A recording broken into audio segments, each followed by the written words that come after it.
Kabanata 1451 hanggang 1460. Kabanata 1451 Maganda ba ako? Tanging ang malakas na hangin na sumisipol sa kanyang mga tainga ang naririnig ni Coulter Flynn. Nalubog sa dilim ang kanyang paningin, at tila naubos na ang kanyang lakas. Ang kamay na nakahawak sa kanya ay parang isang bakal na pangkapit, hindi matitinag at malamig. Sa kabila ng kanyang kahangahangang lakas bilang isang Dale Celestial Beast at ang kanyang katayuan bilang isang Superior Divine Master, natagpuan niya ang kanyang sarili na walang kapangyarihang lumaban. Pagkatapos ng halos isang dosenang paghinga, isang biglaang liwanag ang tumagos sa kadiliman. Sa sandaling iyon, bumalik ang kanyang paningin. Natagpuan niya ang kanyang sarili sa tuktok ng isang bundok, nakatayo ng harapan sa isang taong nakasuot ng blusa na may disenyong tela. Nakakita siya ng mga bordadong sapatos at naamoy ang mahinang amoy ng pabango. At, syempre, napansin niya ang itim na tigre, na hindi rin makagalaw dahil sa isang kamay lamang. Sa loob-loob niya, natigilan si Flynn sa kanyang mga iniisip. Kung sino man ang taong ito, lalaki o babae, mayroon silang lakas na higit pa sa kanyang pangunawa. Paano siya, sa ilalim ng mahigpit na hawak ng taong ito, ay hindi makakapag-ipon ng kahit isang katiting na panlaban? Anong tinatitigan mo dyan, guwapo? Umikot ang blusang tela, at kasabay nito ay naramdaman ni Flynn na gumaan ang kanyang katawan, ang kamay na nakahawak sa kanya ay nagpakawala sa kanya. Ngunit hindi siya nang ahas na kumilos ng padalos-dalos, ang mga kalamnan sa kanyang mukha ay hindi mapigil ang kumikibot dahil sa kanyang hindi malay na nerbiyos.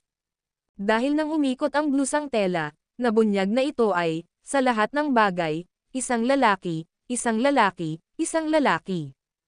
Pininturahan ng lalaking ito ang kanyang mukha ng makapal na pulbos, pinahiran ng pulang lipstick, at iginuhit ng husto ang kanyang mga kilay.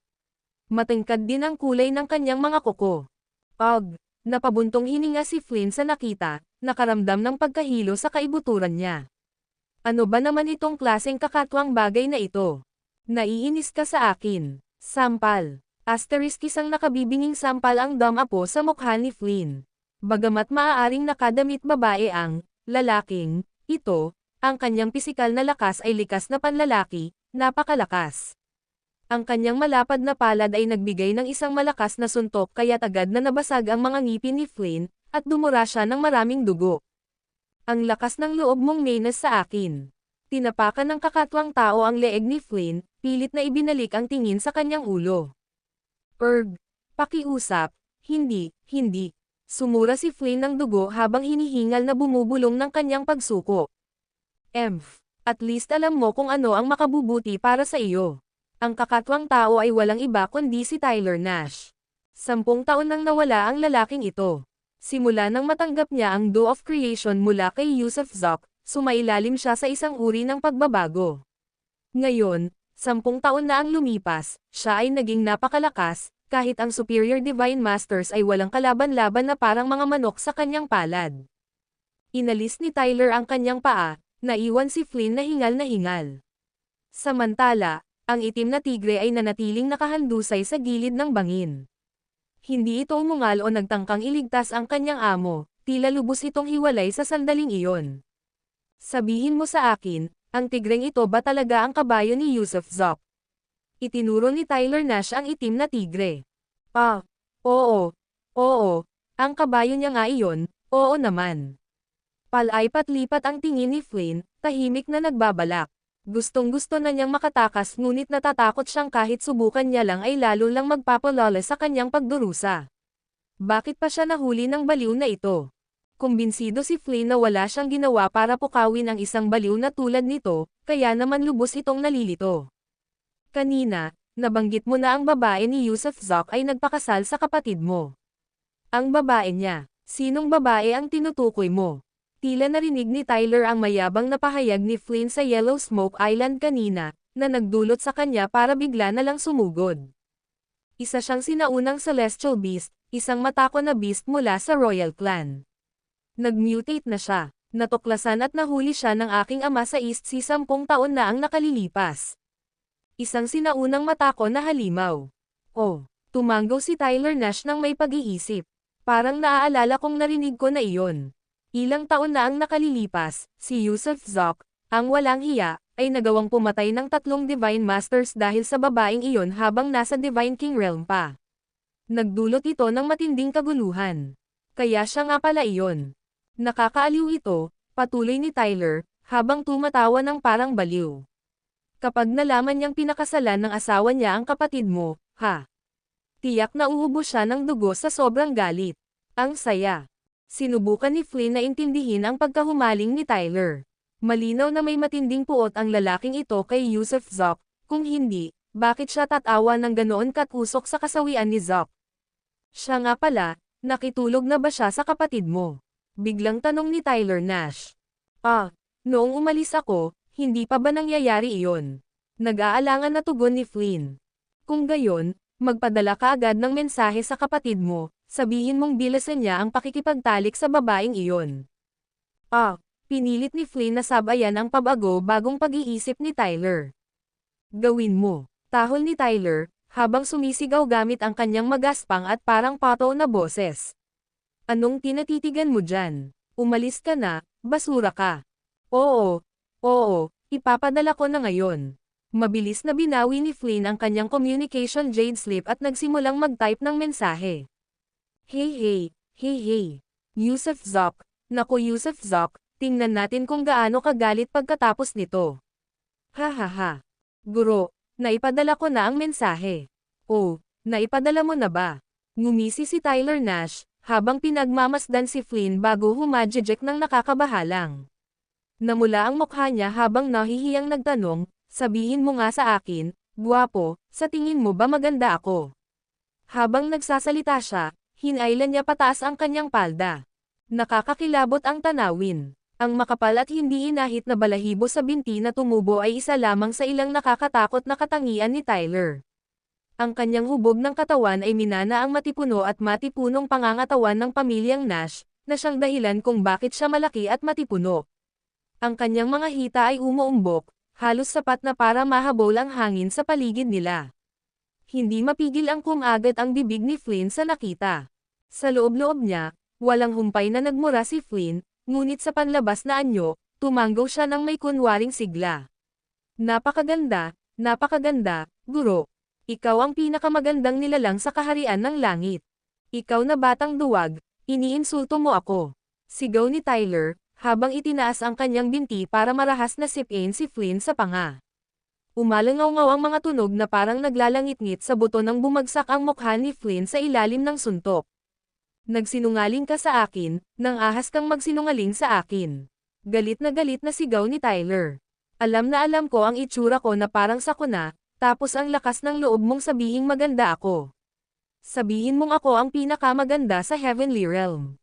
Mas mukha akong pinakapangit na kakatwa sa lahat ng nilikha. Dahil doon, nagpakawala si Tyler ng sunod-sunod na suntok at sipa kay Flynn.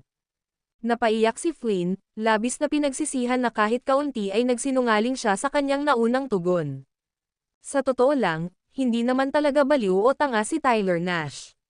Naghahanap lang siya ng mapagmalasakit na dahilan para mailabas ang kanyang sama ng loob. Walang humpay ang bawat suntok. Nang matapos ni Tyler ang kanyang pag-aalsa, nabasag ang katawan ni Flynn, nabali ang lahat ng buto, at ang buong katawan niya ay labis na nasasaktan. Pero, nakakagulat, buhay pa rin siya. Dahil sa pagod, sa wakas ay tumigil si Tyler at binitawan si Flynn mula sa kanyang pagkakahawak. Lumingon siya upang sulyapan sandali ang itim na tigre sa di kalayuan, pagkatapos ay marahang pinitik ang kanyang daliri, pinutol ang cade ng nakagapos sa leeg ng tigre. Takbo ka na. Malaya ka na ngayon, pero mayroon ka pang 3 hininga para mawala sa paningin ko. Kung hindi, kakanipan kita. Salamat. Umungol, isang malakas na tili ang pinakawalan ng itim na tigre habang mabilis itong lumilipad pakanluran, diretso sa Eternal City.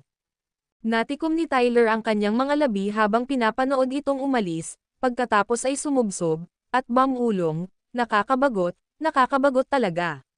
Halos mabaliw na ang kanyang kilos. Umupo siya ng ganoon sa loob ng 2 buong araw at 2 gabi. Sa loob ng 48 oras na iyon, ilang beses na sinubukang tumakas ni Flynn, para lamang mahuli muli at muling binugbog ni Tyler ng walang malay. Sa wakas, pagkalipas ng 2 araw, napabalikwas si Tyler. Ayan na, perpekto ito. Hahaha. Yusuf Zoc, maghintay ka lang at tingnan mo.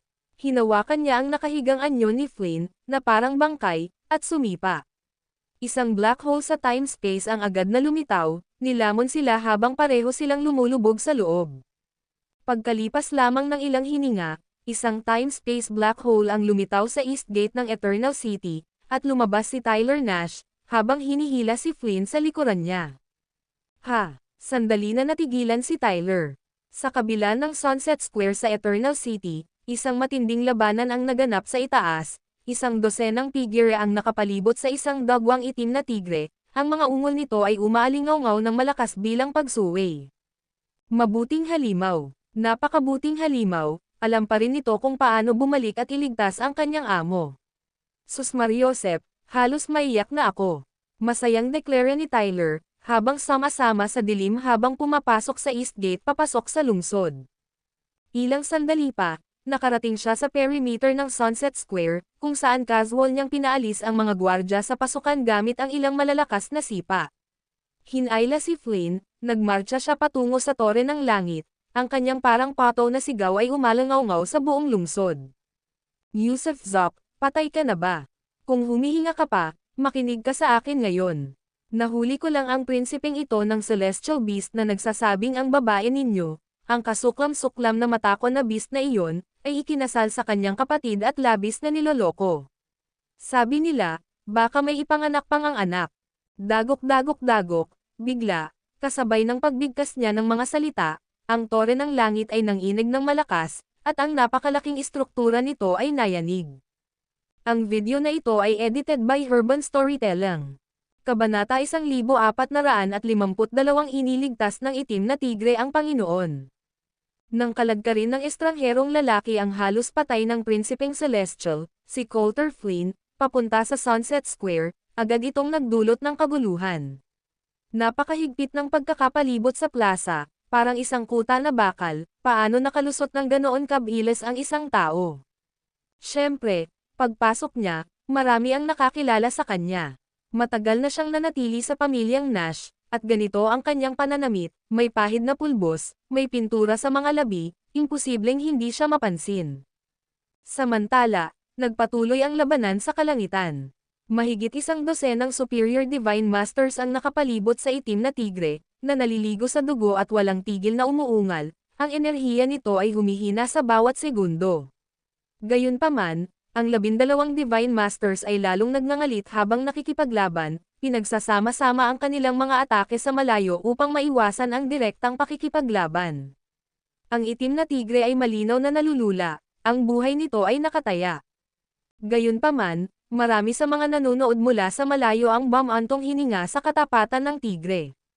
Alam nitong si Yusuf Zoc ay nasa loob ng Tore ng Langit at isinasakripisyo ang sarili sa pagtatangkang palayain siya.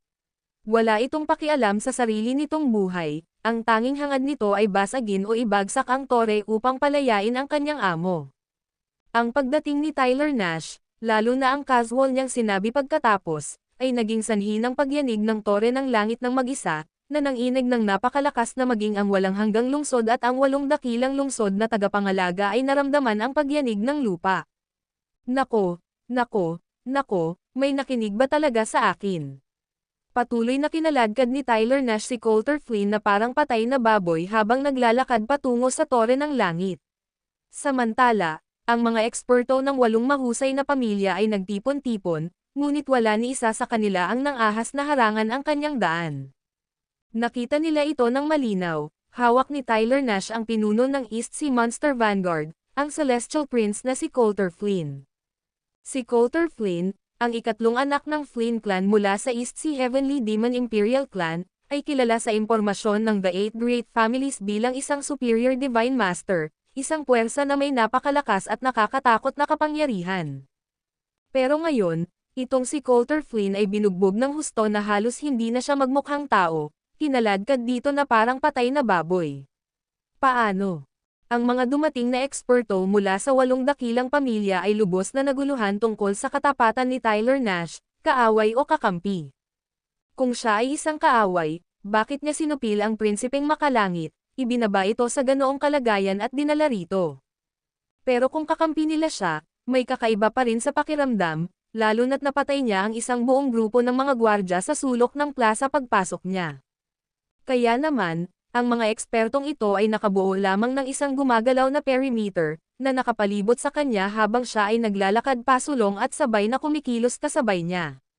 Muling sumigaw ang estrangherong lalaki, mataas at matalas ang boses, huwag mong isipin na nagsisinungaling ako. Tingnan mo kung sino ang nasa kamay ko. Ito ang Prinsipeng Langit, isang hanggal na nagngangalang Coulter Flynn. Napakasama at nakakasuklam na pangalan, pero tapos na ang Flynn na ito, ha ha ha ha. Oo, sinabi niya sa akin na 10 taon na ang nakalilipas, banihag ng kanyang ama ang isang babae at isang itim na tigre. Ang itim na tigre ay naging kanyang kabayo, ngunit iniligtas ko ito at pinalaya. Ang totoo, ang itim na tigre na ito ay masyadong hanggal, kusang loob nitong itinatapon ang sarili pabalik dito upang iligtas ang kanyang amo. Nako, kawawa naman. Pero maging totoo tayo, sino ang mas kawawa? Malamang ikaw, di ba? Ang babae mo, kung sino man siya, yung nag-transform bilang halimaw, ay nilalay ng kuya ni Flynn na si Flynn. Ano ba yan? Nabalitaan kong namamaga ang tiyan niya, malapit nang lumabas ang 7 o 8 halimaw. Alam ko rin na 10 taon kang nakakulong dito. Sa totoo lang, sa tingin ko ay hindi ka makakaligtas. Pero may alitan pa rin tayo, ikaw at ako. May galit sa pagitan natin. Kaya ako pumunta rito para lang guluhin ka. Ngayong narinig mo na ang balitang ito, dapat ay umubo ka na ng dugo ngayon, siguro nasusunog ang atay mo, di ba? Nako, gusto ko lang makita ang ekspresyon ng mukha mo ngayon. Sigurado akong nakakainis, pero sa totoo lang, nakakatuwa para sa akin. Biz, walang humpay na nayanig muli ang tore ng langit habang nagsimulang mabitak ang lupa sa ilalim ng Sunset Square. Marahas na umuga ang higanteng tore na parang may lalabas na napakalaking nilalang sa loob. Zoom! Isang guhit ng liwanag, sa wakas ay dumating na si Landen Torres. Ang kanyang malamig na tingin ay dumaan sa tore ng langit, bago tumingin kay Tyler Nash. Biglang huminto si Tyler Nash, nakatayo ng hindi lalampas sa 100 metro ang layo mula sa tore, at nanlilisik ang tingin kay Landen Torres. Ang kanyang make-up, napakagulo sa sitwasyon, ay mukhang mabaho. Habang sumusulyap siya kay Landen, walang hiyang kinindatan pa niya ito ng mapang-akit na kindat. Nako, mahal, ang tagal na rin mula noong huli tayong nagkita. Sabi niya sa matamlay na tono. Anong ginagawa mo? Malamig na tanong ni Landen Torres. Ano ang gagawin? Sandaling tumigil si Tyler Nash. Wala naman, sinasabi ko lang kay Yusuf Zoc na ang kanyang asawa ay sinalanta ng isang napakalaking celestial beast. Naisip kong ipaalam ko sa lalaki, para mas mabilis siyang mamatay. May hinanakit ang Zoc na iyon sa lahat ng bagay, kahit na may sumulyap lang sa kanyang asawa, dudukutan niya ang mga mata nito. Napakasamang gawain. Hindi pa kasama rito ang lahat ng masasamang bagay na nagawa niya dahil sa babaeng ito. Ngayong alam na niya ito, siguradong mamamatay siya. Kinakain siya ng galit, at tingnan mo, nanginig na siya. Nanginginig din ang tore dahil sa galit niya. Mahal, mas malakas ka na ngayon kaysa noong 10 taon na ang nakalilipas. Hindi ako maglalakas loob na maging kaaway mo. Sige na, Nash ang apelyido ko. At tingnan mo kung sino ang nandito, ang Prinsipeng Celestial na ito, si Coulter Flynn. Ang sampay na iyon ay nagbabalak na salakayin ang kontinente ng langit, nagpaplano ng ilang tusong laro kasama ang mga babaeng narito. Ang pinakaayaw ko sa mga walang puso at malulupit na gago na katulad niya.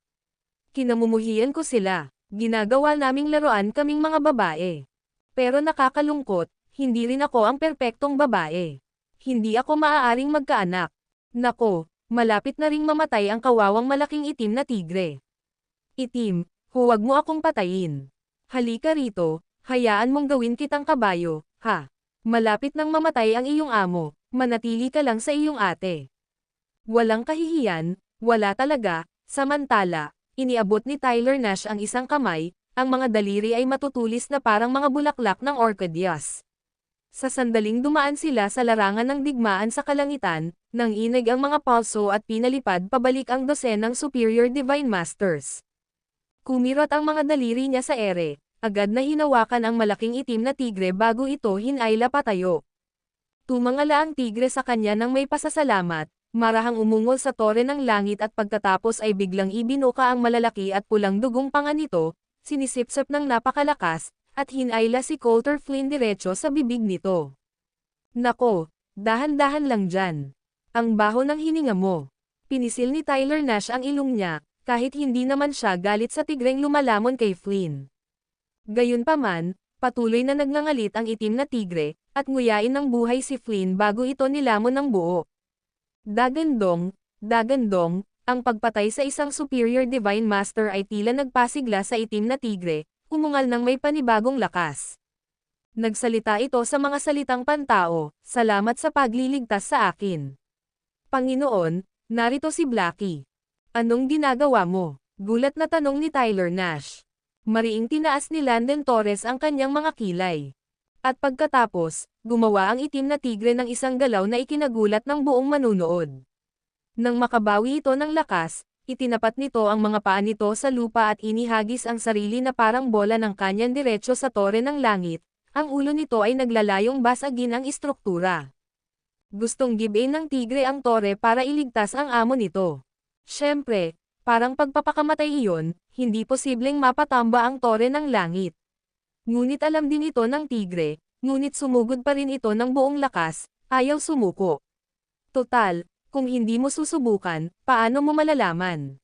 Nandilim sa kalungkutan ang mukha ni Tyler Nash, may bakas ng lungkot na nananatili sa kanyang ekspresyon, ngunit hindi niya sinubukang pigilan ang tigre.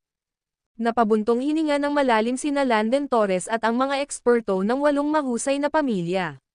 Ang tigreng ito, napakatindi ng katapatan nito. Patuloy na nanginginig ang tore ng langit habang ang ulo ng tigreng parang bola ng kanyan ay nakahanda ng bumangga. Pagkatapos, sa pinakahuling sandali, habang marami ang nagtakip ng kanilang mga mata, dahil hindi makapanood, biglang tumigil sa panginginig ang tore ng langit. Bang! Boom! Tumama ang ulo ng tigre sa istruktura, na nagdulot ng isang napakalakas na pagsabog. Walang duda, tunay na isang kahanga-hangang pagsabog. Dahil, sa sandaling tumama ang ulo nito sa tore ng langit, sumabog ang tore, talagang nabasag ito. Hindi tama iyan, hindi ang tigre ang sum-iron nito. Tingnan ninyo agad, bigla, habang nadudurog ang tore, at nagkalat ang mga piraso nito sa ere, lahat ng mata ay napunta sa isang kamay na nakadiin sa ulo ng tigre, pinoprotektahan ito kahit sa pinakamaliit na pinsala. Nako! 3 tili na parang pato ang pinakawalan ni Tyler Nash. Ang video na ito ay edited by Urban Storytelling. Kabanata 1453 Pagdating sa mundo, pagtawid sa kapigatian. Ho! Tila tumigil ang oras sa sandaling ito. Ang matayog na tore ng langit, isang walang kapantay na sinaunang artifact na may kakayahang lipulin kahit ang mga sinaunang dakilang Diyos, ay di inaasahang nabasag at nagkapira-piraso.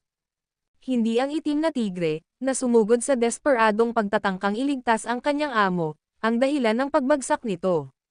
Sa halip, nang malapit nang bumangga ang ulo ng itim na tigre sa katawan ng tore, kusang nagkahiwa-hiwalay ang tore, at isang kamay ang biglang lumawak mula sa loob ng mga guho upang harangan ang noo ng itim na tigre, iniligtas ito mula sa kahit kaunting pinsala. Nagkalat at napuno ang hangin ng mga piraso ng tore ng langit, at habang bumabalot ng katahimikan ang plaza, kung saan kahit ang mga uwak ay hindi nang ahas na tumugtog, lahat ay naiwan na nakanganga sa gulat, habang ang kamay na iyon ay marahang tinatapik ang noo ng itim na tigre ng 3 beses. Tap, tap, tap. Mahina lang ang mga tapik, ngunit sa bawat paghaplos, may mga kaluskos na pagsabog na maririnig mula sa loob ng katawan ng itim na tigre.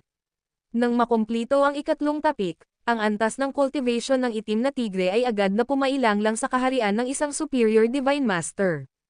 Naglabas ito ng kahanga-hangang kapangyarihan, puno ng kapangyarihan at katapangan. Pagkatapos, isang lalaki ang lumabas mula sa gumuhong Black Tower, nang paisa-isang hakbang. Tinakpan ng maangas na si Tyler Nash ang kanyang bibig na parang isang mayanhing dalaga, nakataas ng mahinhin ang kanyang daliri, at hinigpitan pa ang kanyang puwitan na parang nahihiya. Nagmukha siyang isang mahiyain na batang babae sa middle school, at nagawa pang maging parang kalapati ang kanyang dalawang matipuno at mabalahibong binti sa walang kabuluhang pagsisikap na iyon. Mapang-akit ang pose, pero kasuklam-suklam ang pagkakagawa. Si Yusuf Zoc ay naglakad pasulong ng may maingat na mga hakbang, habang ang itim na tigre, ang kapangyarihan nito na ngayon ay bagong pataas, ay biglang humagulgol. Sumunod ito sa kanya, marahan na hinahaplos ang lelayan ng damit ni Yusuf gamit ang mga bigot at noo nito. Hey! Hey hey hey! Yusuf Zoc! Tuso kang aso, nakatakas ka pa talaga, no? Madilim na humadjejek si Tyler Nash, ang mga mata ay kumikinang sa halong gulat at pagkaaliw.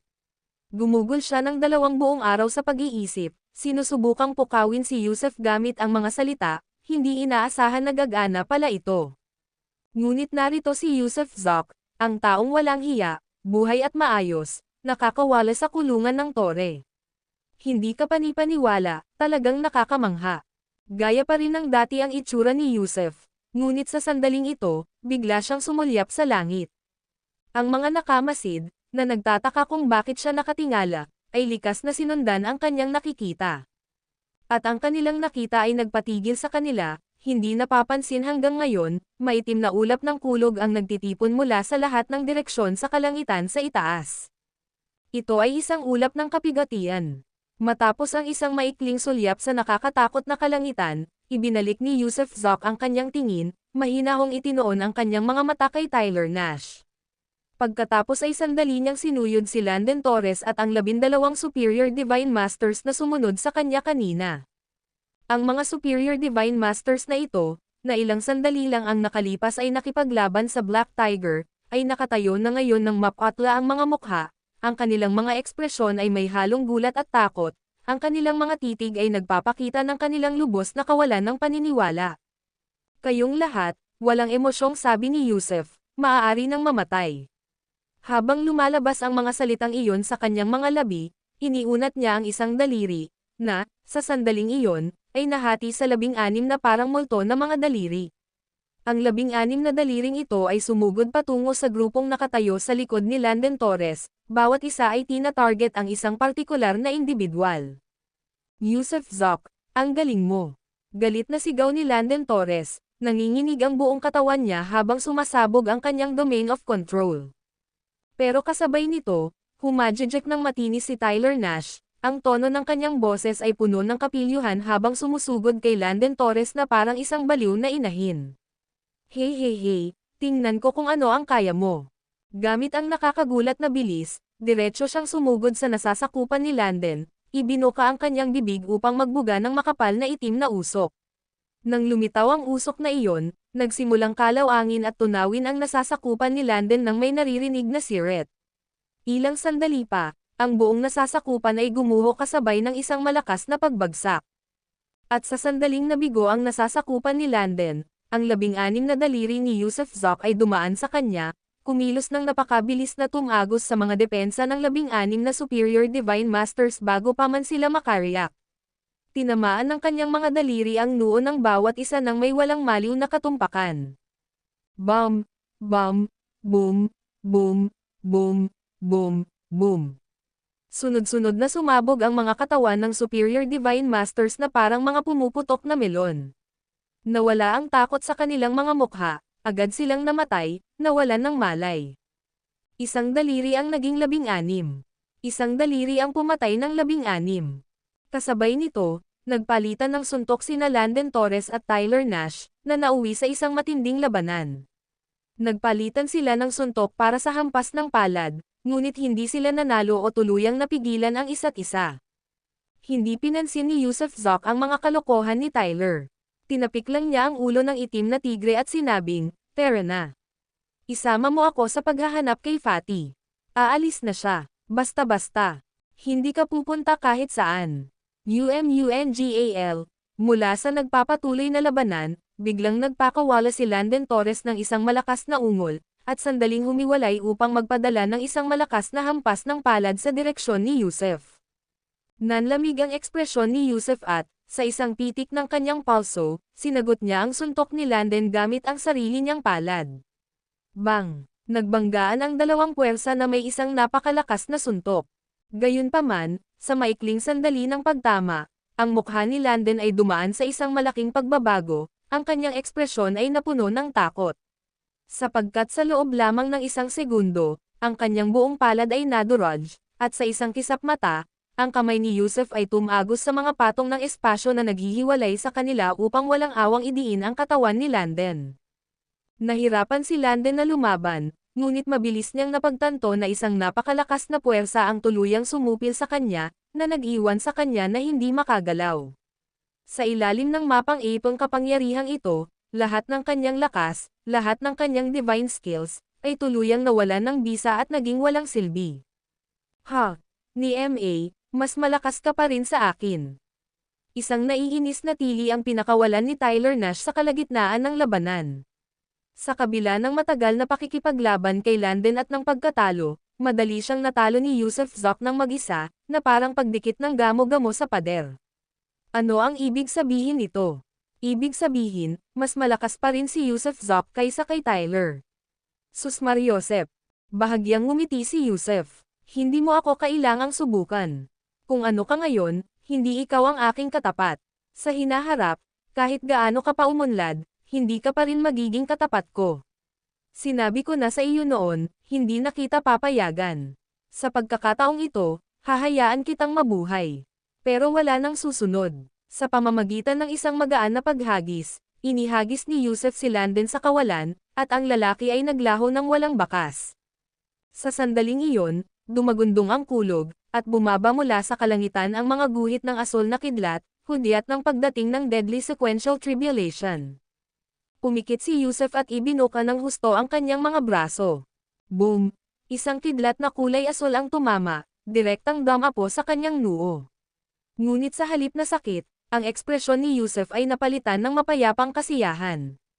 Ang mga kuryenteng damaloy ay sumayaw at pumutok sa kanyang katawan, na naliligo siya sa nagliliwanag na asol na liwanag. Umismid siya ng bahagya, epektibo iyon. Epektibo ang yellow blood bead. Dati, ito ay ang mga purple blood beads. Ngayon ay naging ginintuan na ang mga ito. At maging ang asol na kidlat na ito, na inilalabas ng deadly sequential tribulation, ay nanatiling isang napakalaking pinagmumulan ng sustansya na may kakayahang lalong magpasigla sa ebolusyon ng bead. Siyempre, hindi sapat ang isang atake para mabuksan ang isang bagong golden pearl. Sa halip, sinimulan nitong ipon ang naipon nitong lakas. Bumaba ang pangalawang suntok. Hindi nagsikap si Yusef na harangan ito, kaya't hinayaan niyang magukit ng daan ang kidlat sa kanyang katawan. Samantala, ang buong karamihan sa plaza ay umatras sa takot. Si Yusef Zoc ay masyadong halimaw. Nakawala sa tore, napatay ang 16 na Superior Divine Masters gamit ang isang daliri, at walang kahirap-hirap na nasupil si Landon Torres, ang lalaking ito ay sumalungat sa lahat ng loika.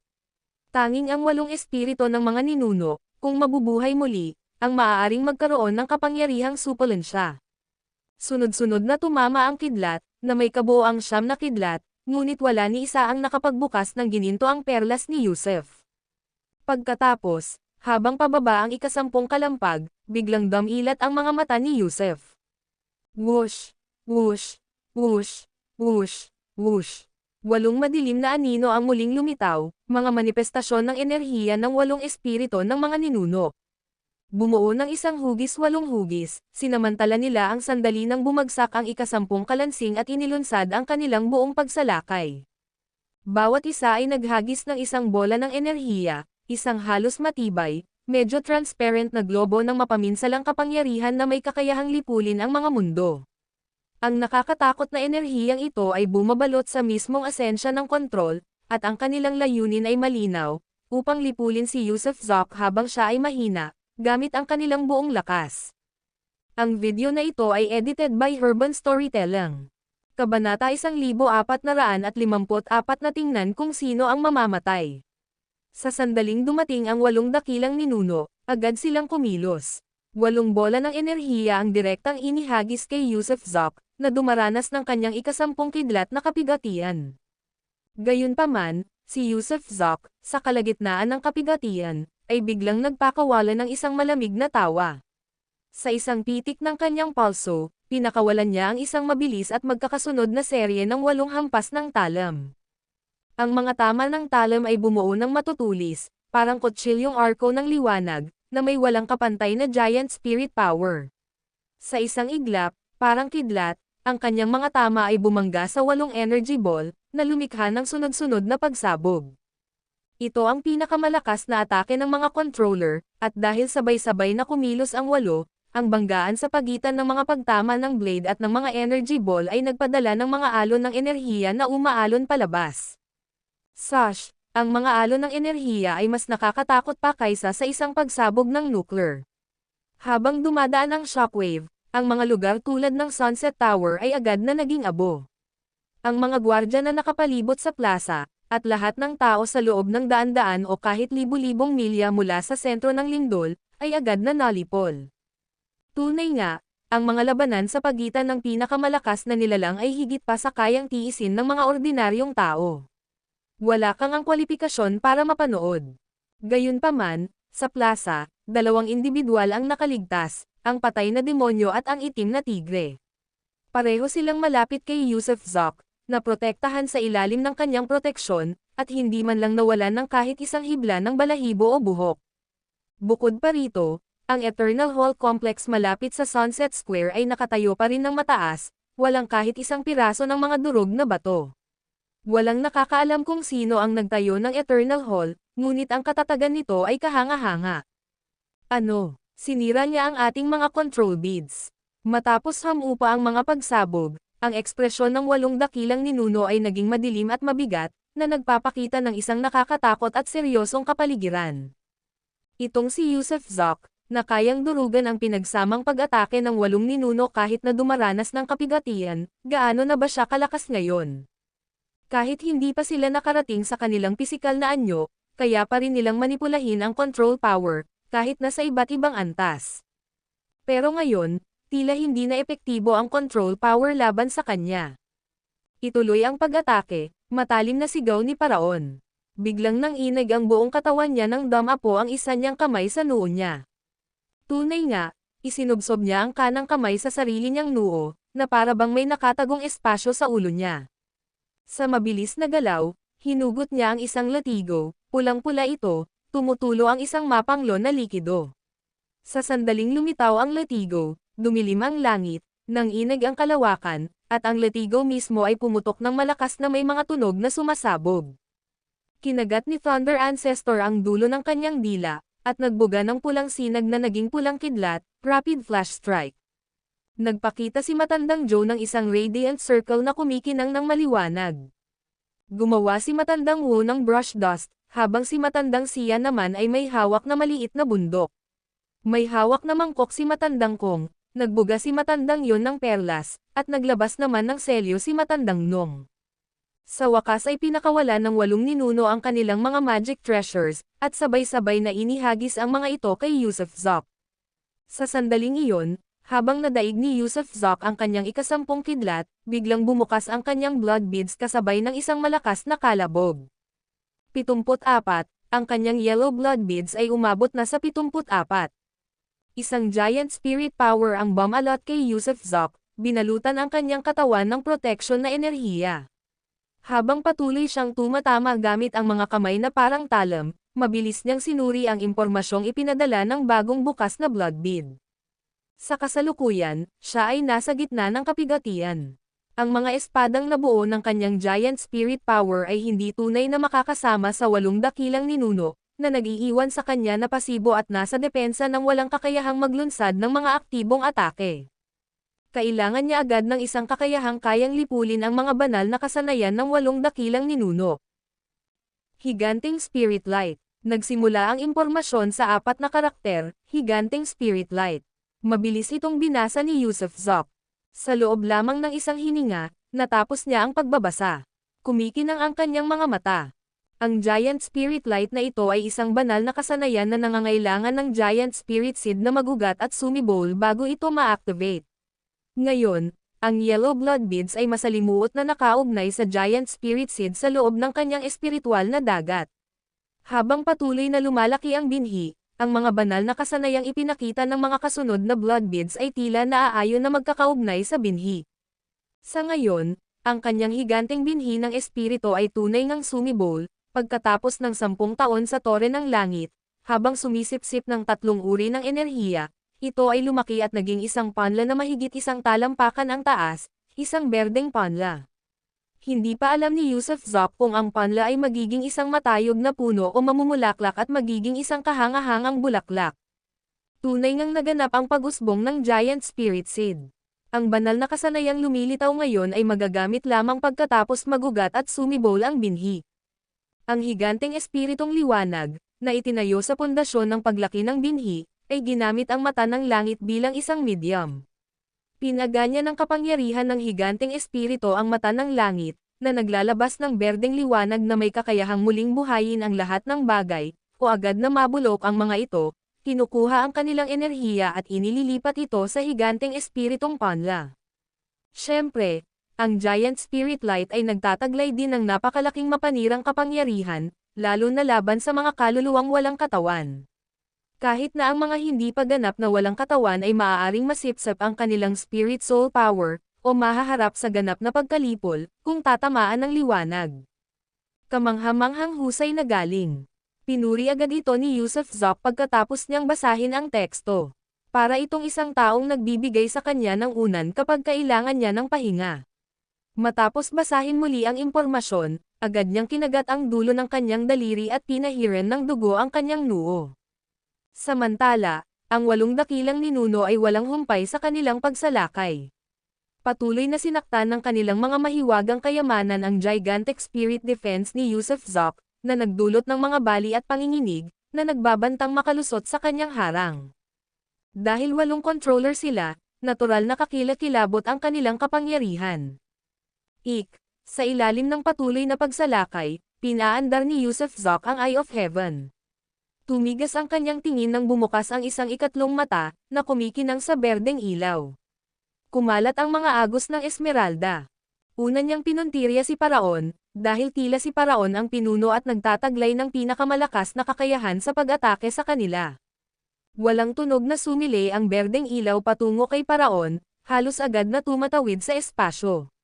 Nang dumampi ito sa depensa ni Paraon, isang malakas na kalabog, ang umalangaw-ngaw kasabay ng pagkabasag ng kanyang kalasag.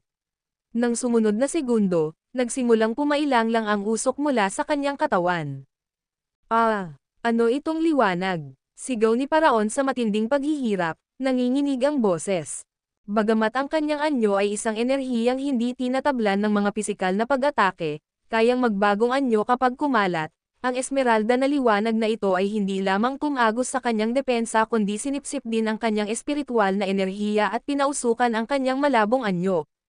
Nararamdaman niya ang kanyang espiritong enerhiya na mabilis na nauubos, hindi, hinihigop, tinutupok sa berdeng liwanag.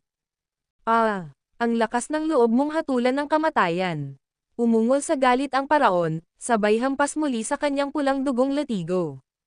Lipulin, sumabog. Malamig at mapag-utos ang boses ni Yusuf Zop. Ang una niyang intensyon ay subukan kung kaya niyang sipsipin ang enerhiya ng espiritu ni Paraon.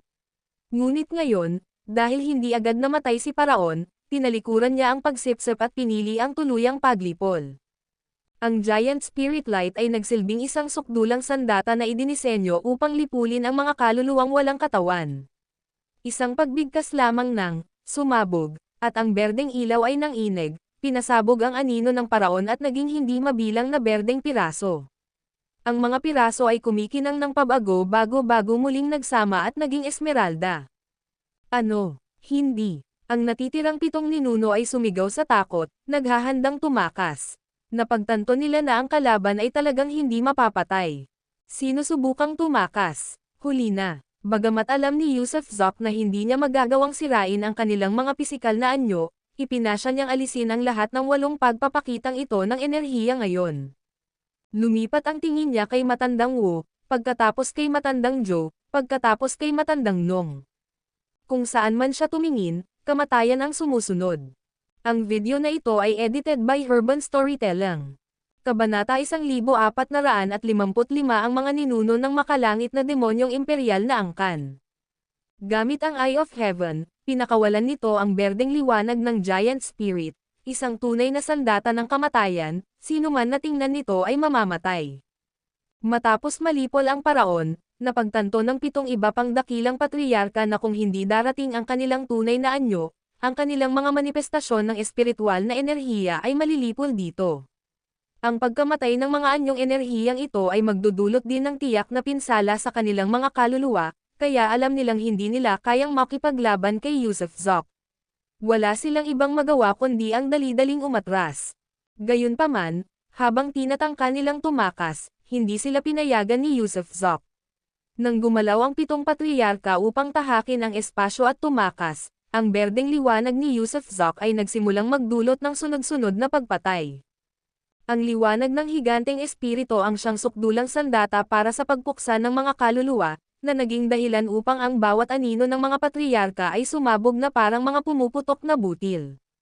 Wala silang kakayahang lumaban. Sa sandaling ito, sa ilalim ng nakasisilaw na liwanag ng higanteng espiritu, agad silang nalipol.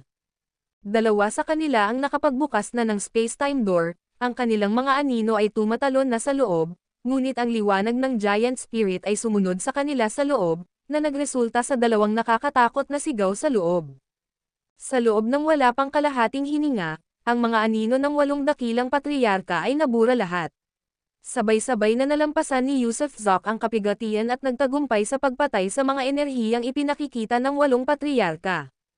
Bagamat namatay ang 8 patriyarka, ang mga magic treasures na kanilang natuklasan ay nabasag at naging kumikinang na mga piraso at kusang nawasak. Napagtanto ni Yusuf Zok na ang mga mahiwagang kayamanan na iyon ay malamang na umiiral sa kanilang tunay na anyo. Ang mga lumitaw ngayon ay mga pagpapakita lamang ng enerhiya. Bukod pa rito, naunawaan niya na ang tunay na katawan ng 8 patriyarka na nakatago sa loob ng altar ng Diyos ay mas nakakatakot kaysa sa kanilang mga anino. Ngunit hindi na mahalaga iyon, ang Giant Spirit Seed ay nagugat at sumibol na, at natanto na ni Yusuf Zok ang kanyang walang kapantay na talento. Dahil nagsisimula pa lamang itong umunlad, siya ay lalakas ng husto sa hinaharap, napakalakas. Hindi na nagdulot ng anumang banta sa kanya ang mga controller. Boom! Patuloy na hamampas ang kulog, ngunit hindi naman dumaranas ng matinding pagsubok si Yusuf Zok, nasisiyahan siya rito. Nasiyahan siya sa proseso, at lalong lumalakas habang ginagawa ito. Nang tumama ang ika-36 na kidlat, isa pang yellow blood bead ang bumukas, na umabot sa kabuoang 75 beads. Habang nanginginig ang kanyang buong aura, diretso siyang humakbang papasok sa kaharian ng dignidad. Sa wakas, nakamit na niya ang kaharian ng dignidad. Kasabay nito, lahat ng banal na mamamayan ng makalangit na kontinente, maging ang mga celestial beasts sa lahat ng 4 na direksyon, ay sabay-sabay na tumingin sa kalangitan. Dahil lumitaw ang maraming kulay na liwanag sa kalangitan, na kumalat sa buong kalangitan. Ito ang kinang na lumitaw matapos makaligtas sa pahamak na kaakibat ng kapigatian, na nagbabadya na maaaring may isang taong muling umangat upang maging isang taga-kontrol, at ang taong ito ay walang dodang si Yusuf Zok. Kasabay ng isang pag-ihip ng tunog, si Yusuf Zok, na ngayon ay malaya na sa mga paghihirap, ay nagsuot ng isang bagong damit na agad na lumitaw at mabilis na bumaba sa likod ng itim na tigre. Yumangal, sumigaw ang makapangyarihang tigre sa tuwa at, nang hindi na hinintay ang mga tagubilin ni Yusuf Zok, ay nag-iba ang anyo bilang isang guhit ng liwanag, at tumakbo patungo sa East Gate. Paano naman si Tyler Nash? Tila tuluyan na siyang nakalimutan ni Yusuf Zok, ni hindi man lang siya sinulyapan. Napakabastos, talagang bastos. Iniligtas kita, tapos hindi ka man lang nagpasalamat. Tumigil ka dyan, walang hiya. Sigaw ni Tyler Nash, habang hinahabol siya. Nang dumating si Yusuf Zok at ang itim na tigre sa labas ng East Gate, nagawa ni Tyler Nash na habulin at harangan ang daanan ni Yusuf Zok, habang umuungol, iniligtas ba kita, o hindi? Magsalita ka. Ang kanyang tili na boses ay may bahid ng galit at pagkadismaya. Malamig na tinitigan siya ni Yusuf Zok, nang walang imak. Natakot si Tyler Nash sa malamig na titig ni Yusuf Zok, at marahang bamulong, hindi ko alam kung napunta na sa akin ang babae mo, pero kung hindi ka aalis ngayon, malamang nasa malaking problema siya. Pero hindi ba dapat magpasalamat ka muna bago umalis? Iniligtas kita, dapat bigyan mo rin ako ng mga regalo, di ba? Ang totoo, matagal nang pinagmamasdan ni Tyler Nash ang do of creation ni Yusuf Zoc. Natuwa si Yusuf Zoc sa kawalang hiyaan ni Tyler Nash, at matalim siyang tinitigan bago ikindayog ang mga daliri ng ilang beses. Sabik na yumoko si Tyler Nash, at ibinuka ng malaki ang kanyang bibig. Put, put, put, put, put, 20 patak, hindi hihigit, hindi bababa. Binigyan siya ni Yusuf Zoc ng 20 patak bago naghanap ng espasyo at humakbang palayo. Umungol, sumabog sa lakas ang buong katawan ni Tyler Nash, umungol ng hindi mapigilan bago mabilis na umalis. Hindi tumungo si Yusuf Zoc sa altar ng Diyos, una dahil wala siyang ideya kung ano ang nasa loob ng altar. Hindi pamilyar ang daan, at kapag nakapasok na, baka hindi siya agad makalabas. Pangalawa, kailangan muna niyang hanapin si Fatty, kung hindi ay tunay na mapapahamak si Fatty. Mas mahalaga ang pagsadyep kay Fatty kaysa sa pakikitungo sa 8 patriarka. Ang royal clan ng East Sea Celestial Beasts ay may apelyidong G. Ang bumihag sa akin at sa matron ilang taon na ang nakalilipas ay tinatawag na Jilo. Ang taong ito ang kataas-taasang elder ng East Sea Celestial Beasts Royal Clan. Ang kanyang antas ng cultivation ay kapareho ng sa 8 patriarka, parehong mga controller. Gayunpaman, ang kanyang individual na lakas ay higit pa sa sinuman sa mga patriarka. Sa iisang labanan, wala sa 8 patriarka ang makakatapat sa kanya. Ano ang tunay niyang anyo? Dapat ay mga hayop pa rin ang Royal Clan of Celestial Beasts, tama ba? Kaya ano nga ba talaga ang tunay nilang anyo? Sa oras na ito, nag-uusap sina Yusuf Zoc at ang itim na tigre. Upang matalo ang isang kaaway, kailangan silang maunawaan, sa ganoon lamang matagumpay na maisasalba si Fatty. Ang kanilang tunay na anyo ay hindi eksakto sa mga celestial beast. Sila ay mga inapo ng Diyos ng dagat. Ang Diyos ng dagat, sandali na natigilan si Yusuf Zoc. Tama, tumanggo ang itim na tigre. Nang unang mabuo ang langit at lupa at lumitaw ang lahat ng bagay, ang karagatan ay nagkaroon ng kabanalan at kaluluwa. Kalaunan, ito ay naging walang hanggang Diyos ng dagat. Bagamat ang Diyos ng dagat ay isang halimaw, naiiba ito sa mga celestial beast. Noong sinaunang panahon, ang Diyos ng dagat ay isa ring sinaunang dakilang Diyos. Sa pagkakataong ito, sinalakay ng mga celestial beast ang mainland na may balak na pumasok sa altar ng Diyos, magbukas ng isang uri ng daluyan, at ibalik ang mga sinaunang dakilang Diyos sa kaharian ng langit. Mula roon, nagplano silang tumawid sa ibang kaharian.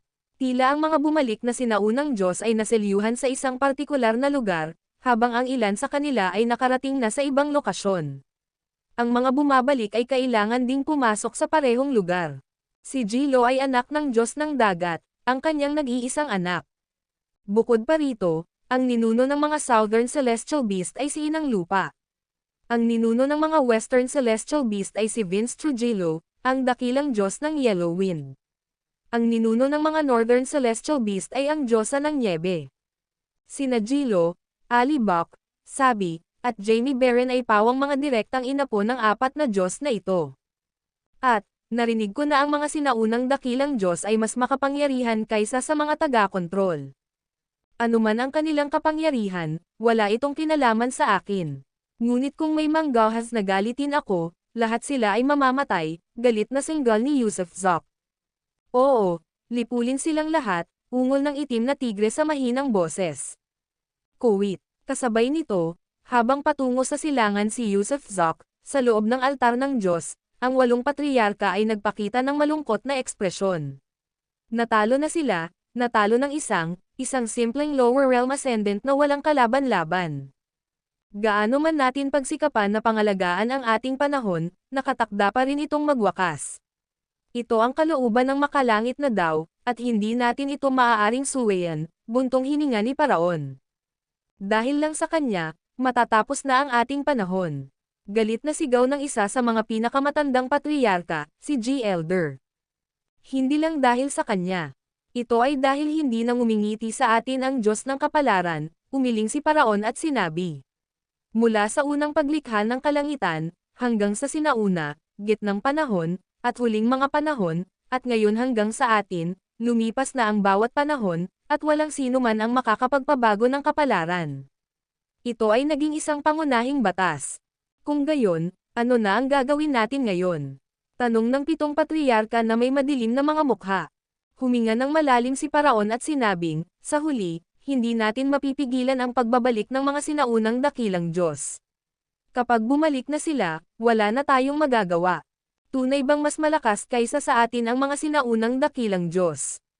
Sinasabing ang mga bumabalik na iyon ay hindi tunay na mga sinaunang tagapamahala, samantalang tayo ang mga tagapamahala, ang mga administrador ng makalangit na daw, reklamo ng ilang patriyarka, ayaw tanggapin ang ideya na sila ay mas mababa kaysa sa mga sinaunang dakilang Diyos. Umiling si Paraon at pinigilan ang sarili na magtalo kung sino ang mas malakas. Sa halip, kumislap ang kanyang mga mata nang sabihin niya, mayroon tayong dalawang landas na mapagpipilian ngayon. Ang isa ay ang aktibong buksan ang ika-8 channel at salubungin ang pagbabalik ng mga naselyuhang sinaunang Diyos. Pagkatapos, humingi ng pakikipagkasundo sa kanila. Ano ang pangalawang landas? Sabay-sabay na tanong ng 7 patriyarka. Ang pangalawang landas, huminga ng malalim si Paraon. Pumasok sa ika-9 na kanal, marahil ay maliit pa rin ang posibilidad na mabuhay. Ano? Papasok sa 9th channel. Lahat ng 7 patriyarka ay tumugon ng may takot at pangamba.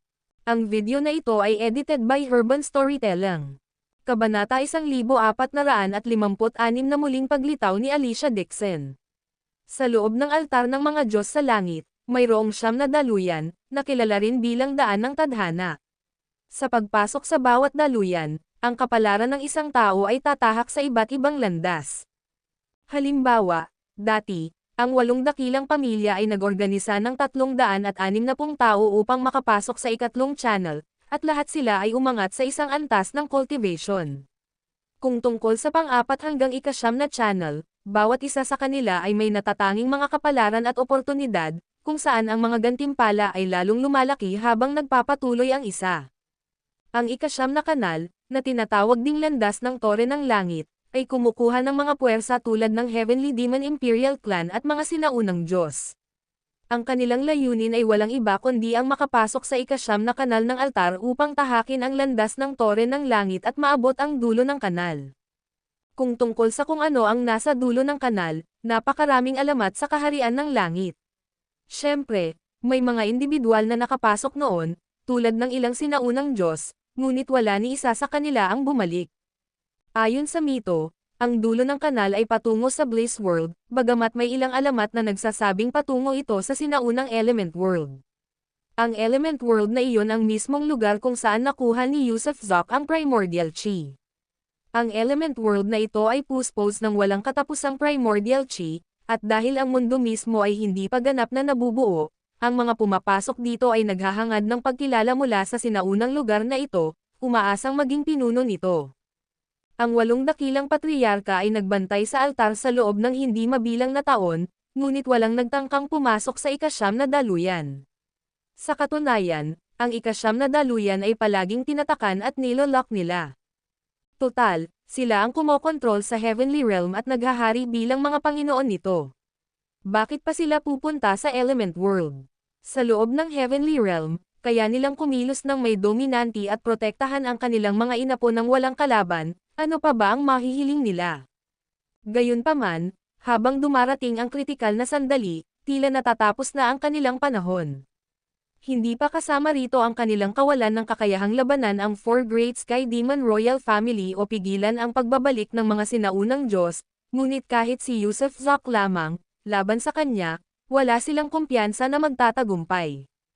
Maging ang kanilang pinakamahalagang tore ng langit ay nawasak na. Ano na ang magagamit nila ngayon para makalaban kay Yusuf Zok? Matapos magpalitan ng tingin, agad na sumang-ayon ang 8 dakilang patriyarka sa mungkahi ng Paraon, pumasok sa ika-9 na channel at makipagsapalaran sa Element World. Dahil, sa pagpasok sa Element World at pagkuha ng Primordial Chi, mas lalakas pa sila, marahil ay makakakuha pa ng pagkilala mula sa Element World at magiging pinuno nito. Kaya, matapos makapagdesisyon, ang 8 dakilang patriyarka ay mabilis na nagtungo sa ika-9 na kanal. Kuwait. Samantala, si Yusuf Zok, na nakasakay sa kanyang napakalaking maitim na kabayo, ay nagpatuloy sa kanyang walang humpay na paglalakbay, na nasa kailaliman na ng silangang dagat. Walang katapusang lumawak ang silangang dagat sa kanyang harapan, ang lawak nito ay tila walang hanggan. Paminsan-minsan, nakakita siya ng maliliit na isla, bagamat mas karaniwan, nakakasalubong niya ang mga makalangit na halimaw. Sa simula, malapit sa baybayin ng mainland, kakaunti lamang ang bilang ng mga celestial beast, ngunit habang naglalakbay siya pasilangan, iba't ibang uri ng celestial beast ang lumitaw ng dumarami, mga sundalong hipon, mga general ng alimango, mga unggoy dagat, mga pawikan, at marami pang iba, na hindi mabilang, bawat isa ay nagpapakita ng kakilakilabot na kapangyarihan. Bago pa man makarating sa puso ng maharlikang pamilya ng Burger Clan, nakatagpo na si Yusef ng maraming halimaw sa langit na may antas ng dignidad. Ang mga nilalang na ito ay hindi pa nagkatawang tao at nananatili sa kanilang tunay na katawan, na may kapangyarihang tumagos sa langit at pumutok sa lupa. Ang ilan ay naglakbay pa nga ng pangkat-pangkat, na bumubuo ng mga kahangahangang kawan. Siyempre, pinigilan ni Yusef ang tahasang pag-atake sa mga halimaw sa langit, at kakaiba, hindi rin siya nagalit ng mga ito. Gayunpaman, napansin niya ang maraming halimaw sa langit na palihim na nagmamasid sa kanya mula sa dilim.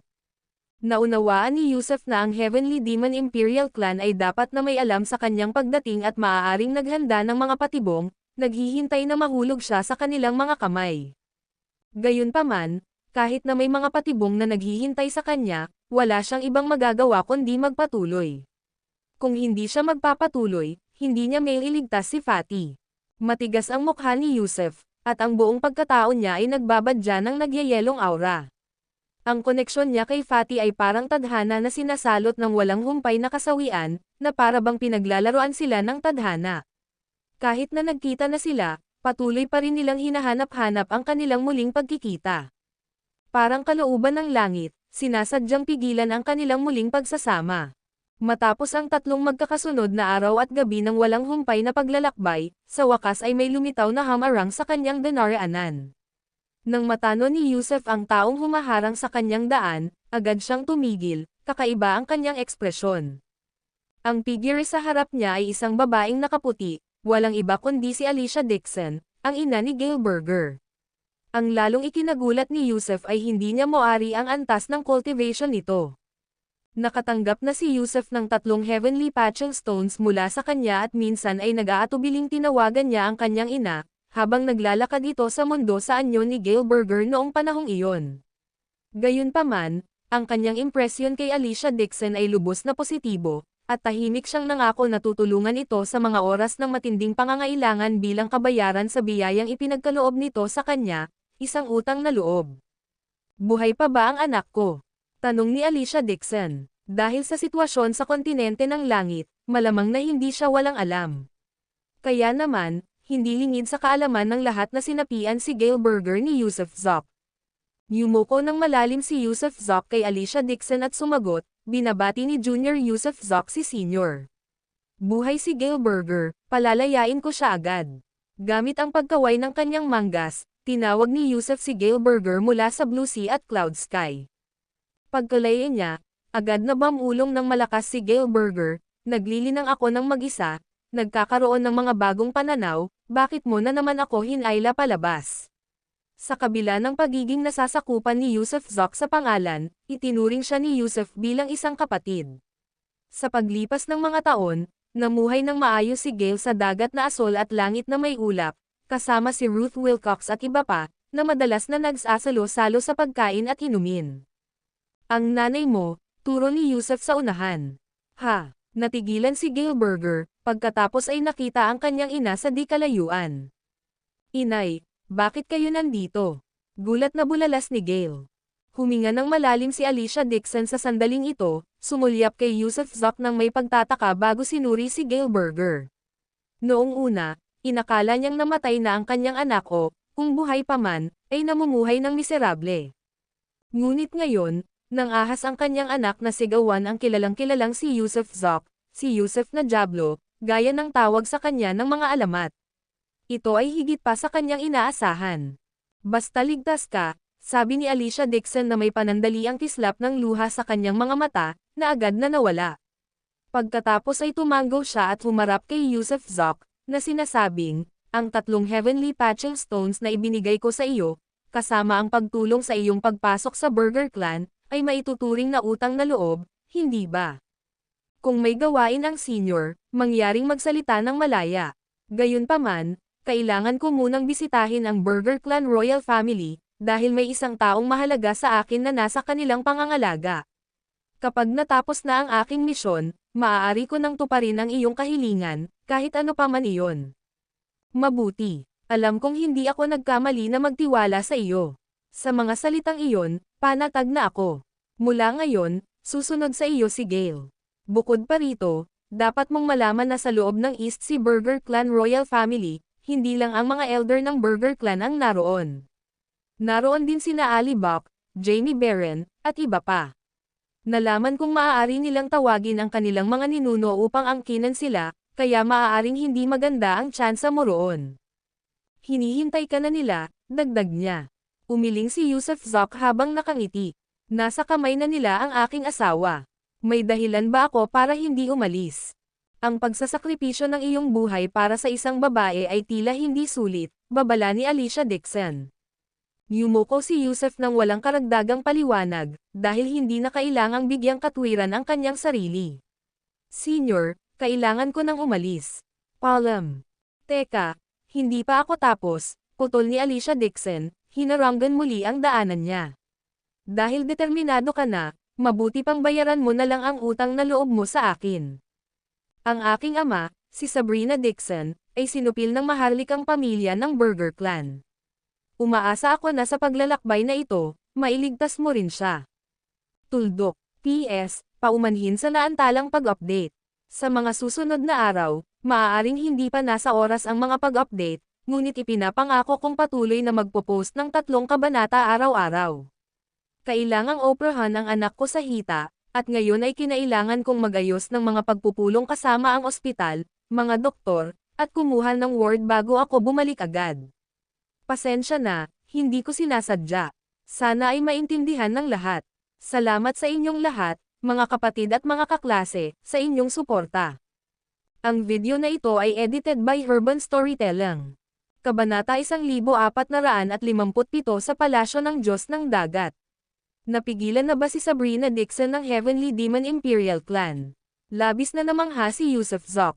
Dapat malaman ng isa, si Sabrina Dixon ay isang taong may malaking katanyagan, isang taong kapantay ng 8 dakilang pinuno ng clan, marahil ay mas malakas pa. Total, minsan niyang iniligtas ang buhay ni Jordan Burger. Gayunpaman, malamang na hindi isang controller si Sabrina Dixon, kung hindi, hindi sana siya napigilan ng mga Heavenly Demon. Anong antas ng ama mo?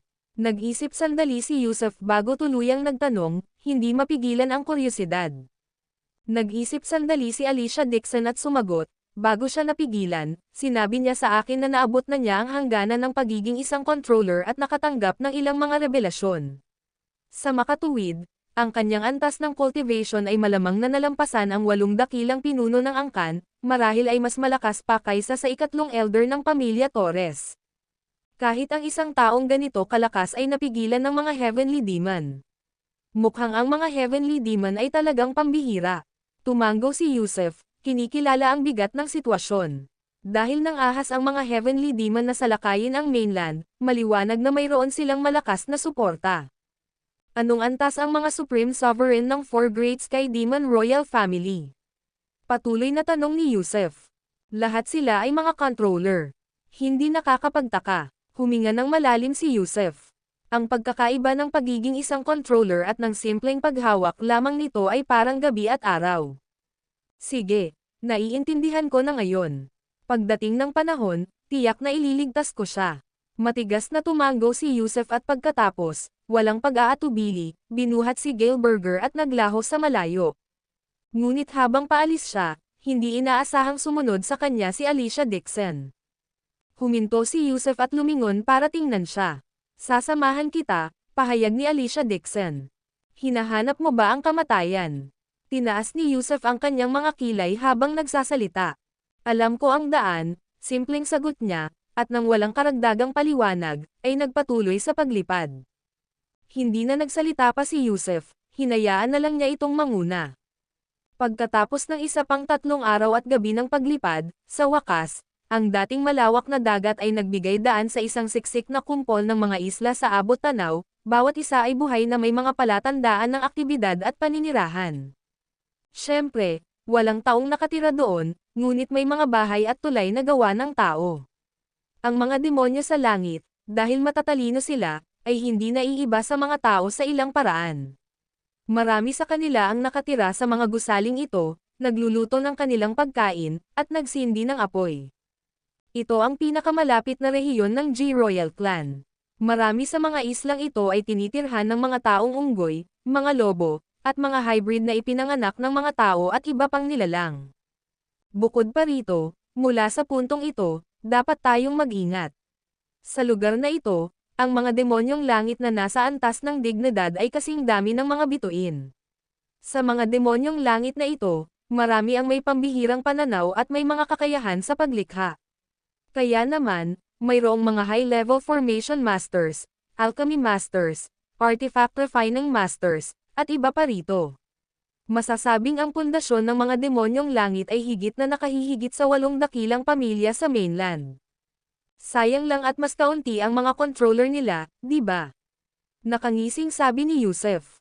Tama, ang mainland ay may 8 dakilang taga-kontrol, samantalang ang mga demonyo sa langit ay mayroon lamang 4 na pangunahing pamilya ng Maharlika, 4 na taga-kontrol lamang. Kaya, gaano man karaming nilalang na nasa antas ng dignidad o iba pang demonyo sa langit ang pinagkalooban ng mahimalang kakayahan, walang saysay ito. Kung walang sapat na taga-kontrol, hindi sila mangangahas na salakayin ang mainland. Totoo ang sinasabi ni Miss Dixon, haha. Bigla, pagkatapos magsalita ni Alicia Dixon, isang nakasisilaw na liwanag ang bumagsak mula sa kalangitan, huminto 100 metro sa harap ni na Yusef at Alicia. Isa itong babaeng nakasuot ng pulang balabal, ang kanyang antas ng cultivation ay nasa kaharian ng Superior Divine Master. Kumunat ang noo ni Alicia Dixon, habang mausisa namang pinagmamasdan ni Yusef ang babae. Mukha siyang walang kaiban sa isang Diyos na tao, walang anumang halatang bakas ng demonyo. Gayunpaman, bahagyang nararamdaman ni Yusef ang malademonyong aura na nagmumula sa kanya. Ang Diyos ng dagat ay isa ring demonyo, ipinanganak mula sa karagatan mismo. Natural lamang, ang mga inapo ng Diyos ng dagat ay magtataglay ng mga bakas ng malademonyong diwa. Pagbati, Ginoong Yusef. Ikinuyom ng babaeng nakasuot ng pulang balabal ang kanyang mga kamao kay Yusef at nagpatuloy, ako si G. Finger. Inutusan ako ng aking ama, si G. Lau, na ihatid kayo ni Miss Dixon.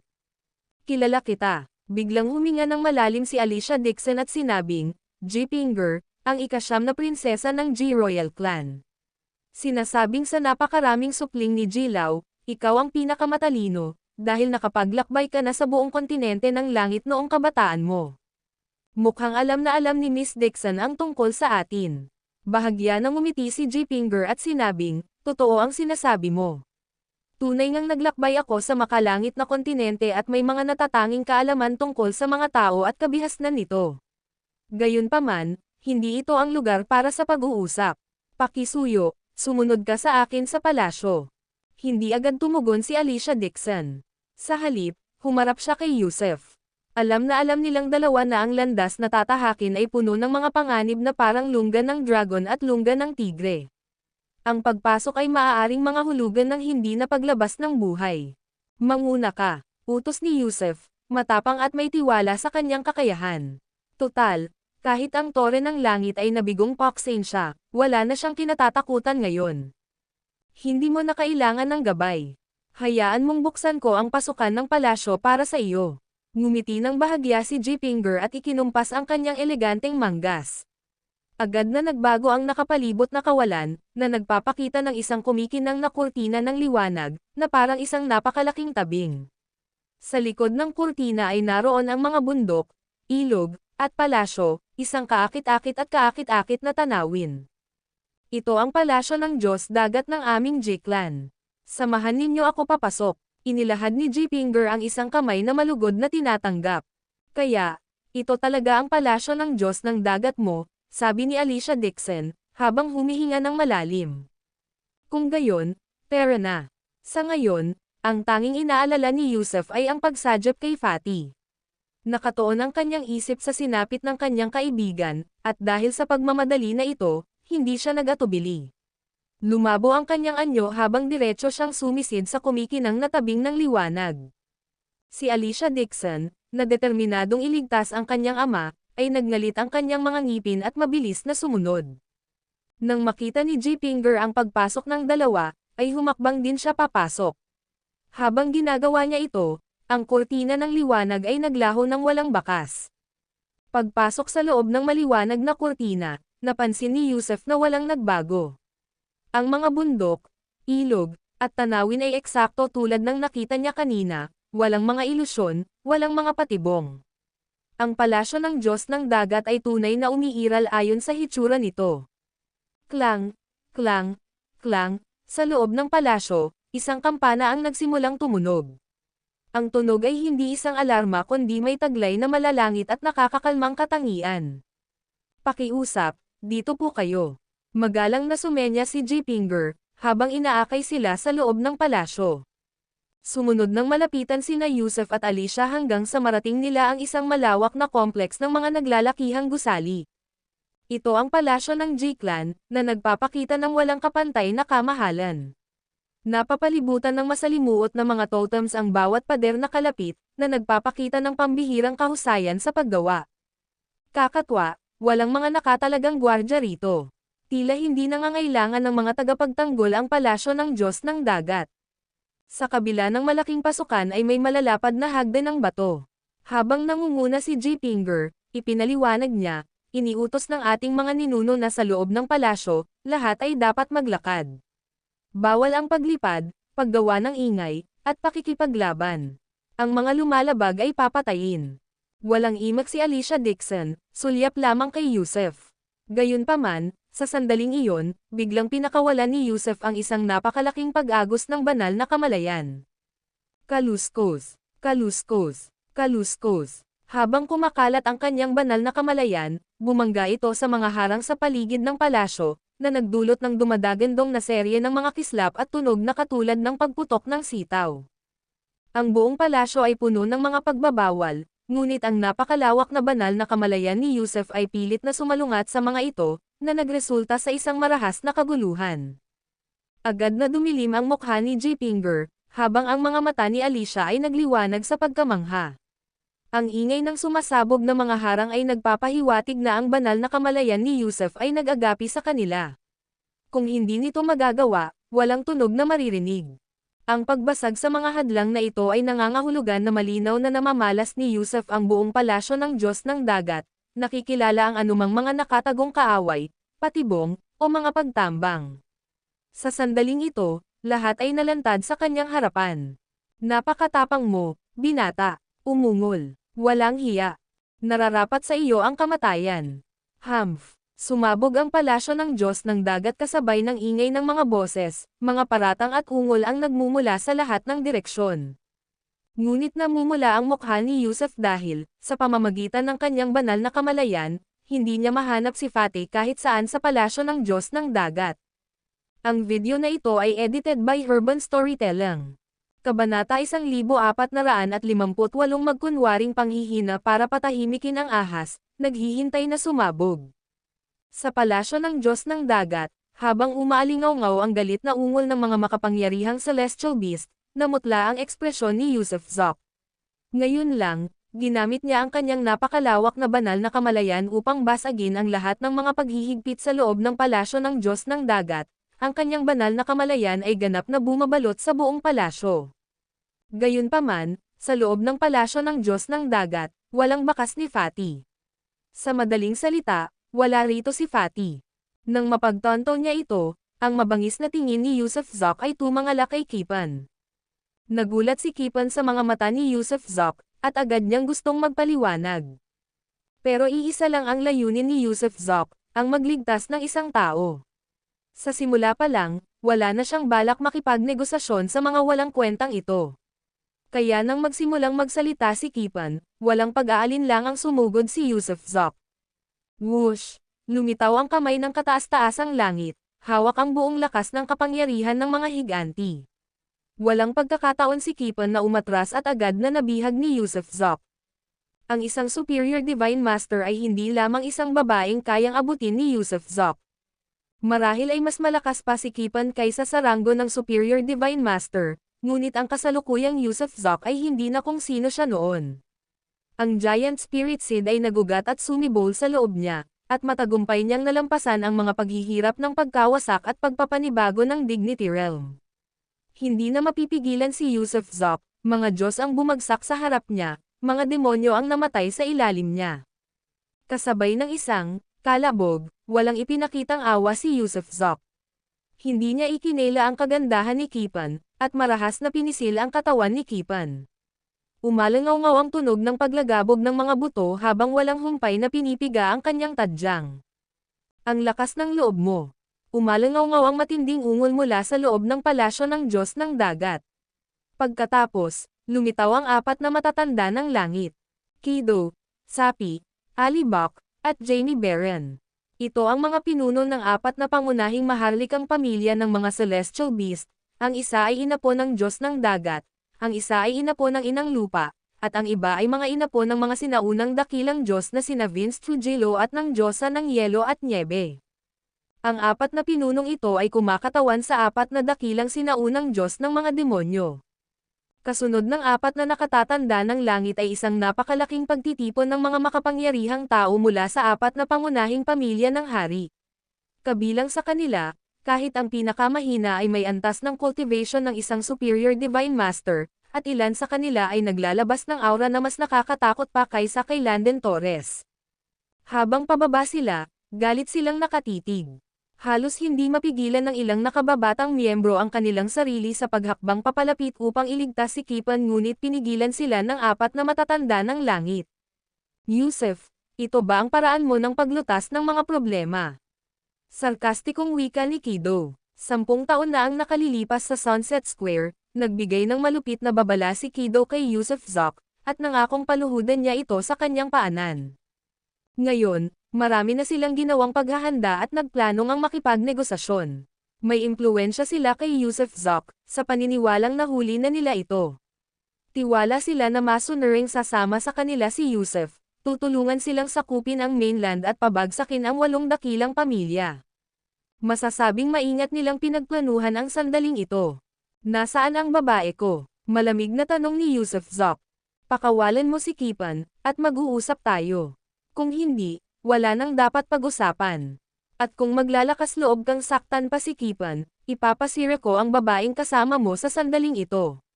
Malamig din ang tono ng boses ni Kido, walang bahid ng kabaitan ang mukha niya.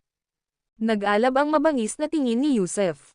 Sa sandaling ito, marahas na kumabog ang mga ugat sa kanyang noo. Ang mga celestial beast na ito ay tunay na walang kahihiyan. May 10 hininga ka para dalhin ang babae ko rito. Kung hindi, mamamatay kayong lahat. Puno ng pagbabanta ang boses ni Yusuf Zok. Habang nagsasalita siya, humigpit ang kamay ng kataas-taasang langit, hinihila palapit si Kipan. Kinakamot ng 5 daliri niya ang ulo nito, na parang dinudurog niya ang bungo nito anumang oras. Gayunpaman, ang hindi napansin ni Kipan o ng apat na matatanda ng langit ay nang hawakan ni Yusuf ang ulo ni Kipan, isang patak ng hamog ng paglikha ang tumulo sa kanyang bungo, na rumaragasa sa kaibuturan ng kanyang kaluluwa. Ha. Nang marinig ang ultimatum ni Yusuf, lahat ng apat na matatanda ng langit ay humagalpak sa malakas na tawa, habang ang mga maharlikang disipulo ay humahamak at hindi pinansin ang mga banta ni Yusuf. Matapos tumawa, palihim na ngumiti si Kido kay Yusuf Zok at sinabing, "Inaamin namin, ang iyong mga kakayahan ay tunay na kahanga-hanga. Ang iyong mga banal na kasanayan at pagiging mapamaraan ay higit pa sa aming inaasahan, tumatagos pa nga sa tore ng langit. Ngunit huwag mong isipin na ginagawa ka nitong walang talo. Maaari mong durugan ang mga Superior Divine Masters at itaboy ang mga Shadow Avatar ng 8 dakilang pamilya, ngunit ang mga tunay na Mastermind ay higit pa sa iyong imahinasyon. Ang mga tunay na sinaunang dakilang Diyos ay hindi isang bagay na maaari mong arukin. Ngayon, magalang namin kayong inimbitahan dito upang pag-usapan ang mga magagandang plano. Umaasa kami na maisasaalang-alang ninyo ang mas malawak na larawan at ang buhay ng inyong mga mahal sa buhay, sa halip na kumilos ng pabaya at walang ingat. Siyempre, kung sasaktan mo talaga si Kipan, wala nang dapat pag-usapan pa. Maaaring hindi ka mamatay, ngunit walang dod ang haharapin ng iyong asawa ang isang kalunos-lunos na kapalaran. Ah, nga pala, makikita mo na siya mismo ngayon. Habang nagsasalita si Kido, inilabas niya ang isang bowl ang kristal. Sa isang mahinang paghaplos, isang imahe ang lumitaw sa ibabaw nito. Isa itong magandang babae, isang nakamamanghang dilag na nakasuot ng maikling palda, nakatali ang mahabang buhok. Napakaganda niya, at mabilis na nilalamon ang pagkain. Nasa harap niya ang mga tambak ng masasarap na pagkain, kabilang ang ilang buong inihaw na baka, na kinakain niya ng walang ingat. Nagkibit-balikat si Kido. Ganito talaga siya, walang humpay na kumakain. Halos hindi siya kayang pakainin ng ating Kido clan. Kinakain niya lahat ng nakikita niya, pero hindi siya tumataba kahit 1 libra.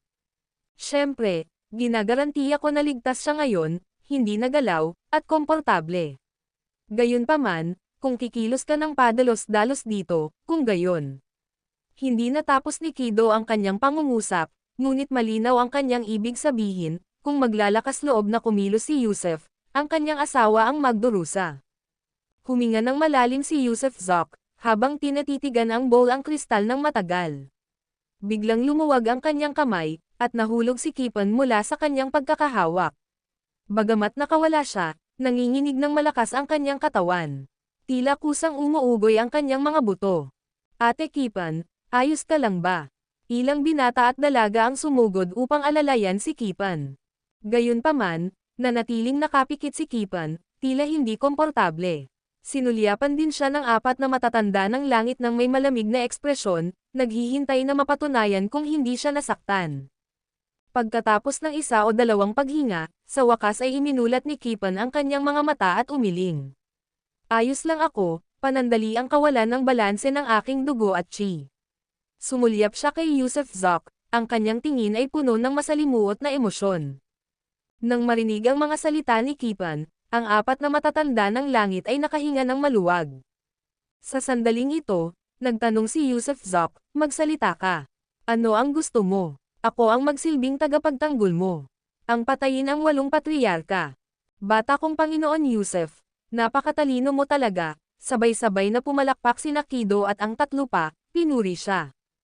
Hindi ito tungkol sa pagpatay sa 8 patriarka. Kailangan mo lang pumasok sa altar ng Diyos at magsunog ng isang bandila ng porma sayon, sabi ni Kido nang may malungkot na ngiti.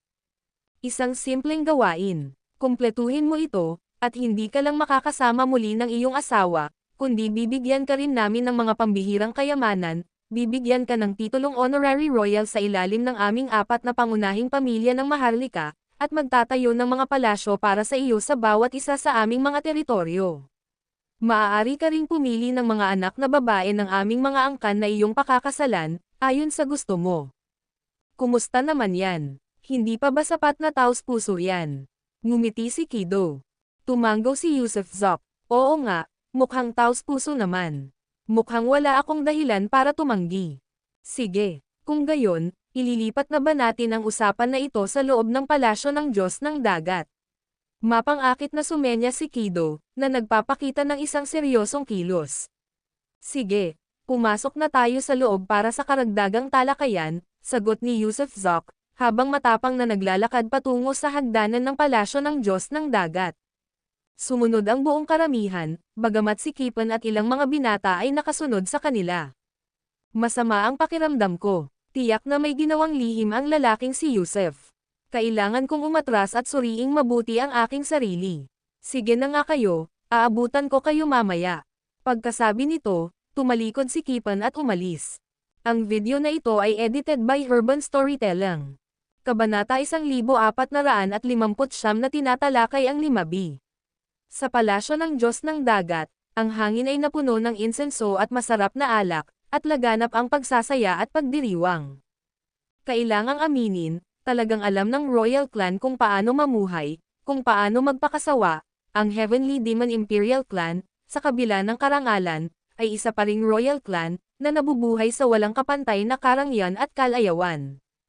Ang palasyo ng Diyos ng Dagat ay nakasisilaw sa karangyaan, may 18 dalagang may buntot na sirena na nagsasayaw ng mga belly dance, kasama ang isang grupo ng mga celestial beast na bahagyang nagbagong anyo, ang ilan ay may mga balat ng pagong sa kanilang likod, ang iba ay may mga kamay na parang kuko, na tumutugtog ng lahat ng uri ng instrumento.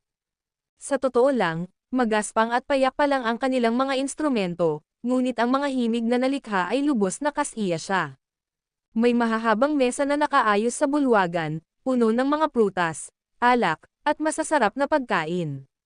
Ang pinakanamumukod-tangi ay ang mga magaganda at pasadyang inukit na mga sisidlan na pinalamutian ng masalimuot na mga disenyo. Si Yusuf Zoc ay nasa tabi ng 2 dalaga mula sa royal clan bilang mga tagapag-alaga, na mukhang hindi hihigit sa 16 o 17 ang edad, at nakadamit ng mapang-akit. Sa tabi ni Yusuf ay nakaupo si Alicia Dixon. Simula nang dumating si Alicia, hindi na umimik pa, hinayaan na lang si Yusuf na manguna sa lahat ng bagay. Kaya, ganoon nga ang sitwasyon. Dahil sakop ng 5 elements Skylocking Array ang buong Heavenly Realm mula sa God's Altar kaya kaming mga Celestial Beast ay hindi nakapasok sa mainland sa loob ng hindi mabilang na taon. Ang iilang nakakapasok ay alinman sa mababa ang antas ng cultivation o ipinanganak sa loob mismo ng mainland, paliwanag ng isa. Sa loob ng 9-segment line sa Heavenly Continent, ang mga Celestial Beast na ipinanganak doon ay malayang makapasok sa mainland. Ngunit ang mga ipinanganak sa labas ng linya ay natatuboy, patuloy nila.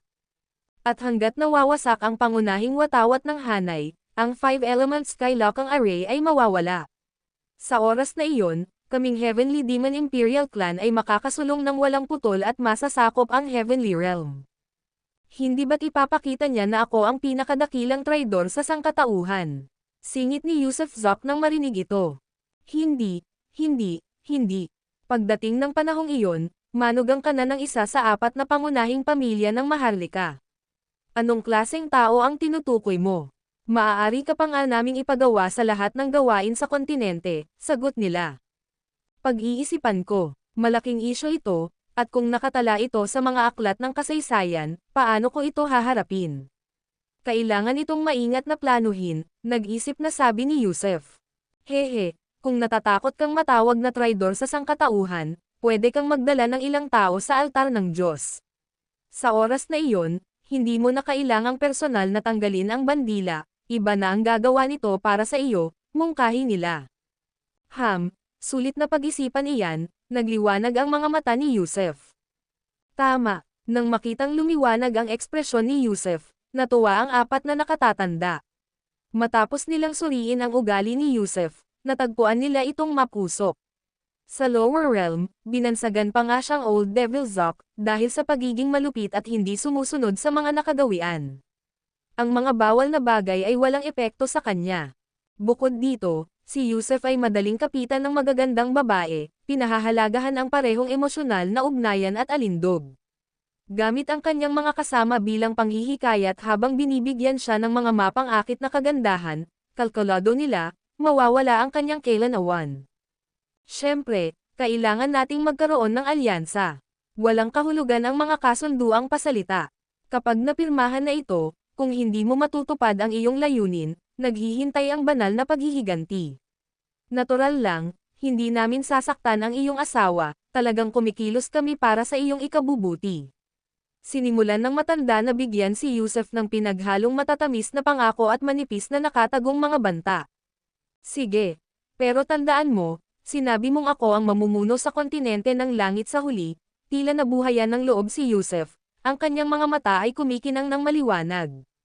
Natural lang. Kaming mga Heavenly Demon Imperial Clan ay kilala sa pagtupad sa aming mga pangako, masayang sabi ng matanda. May isang tao, dalhin mo ang kontrata.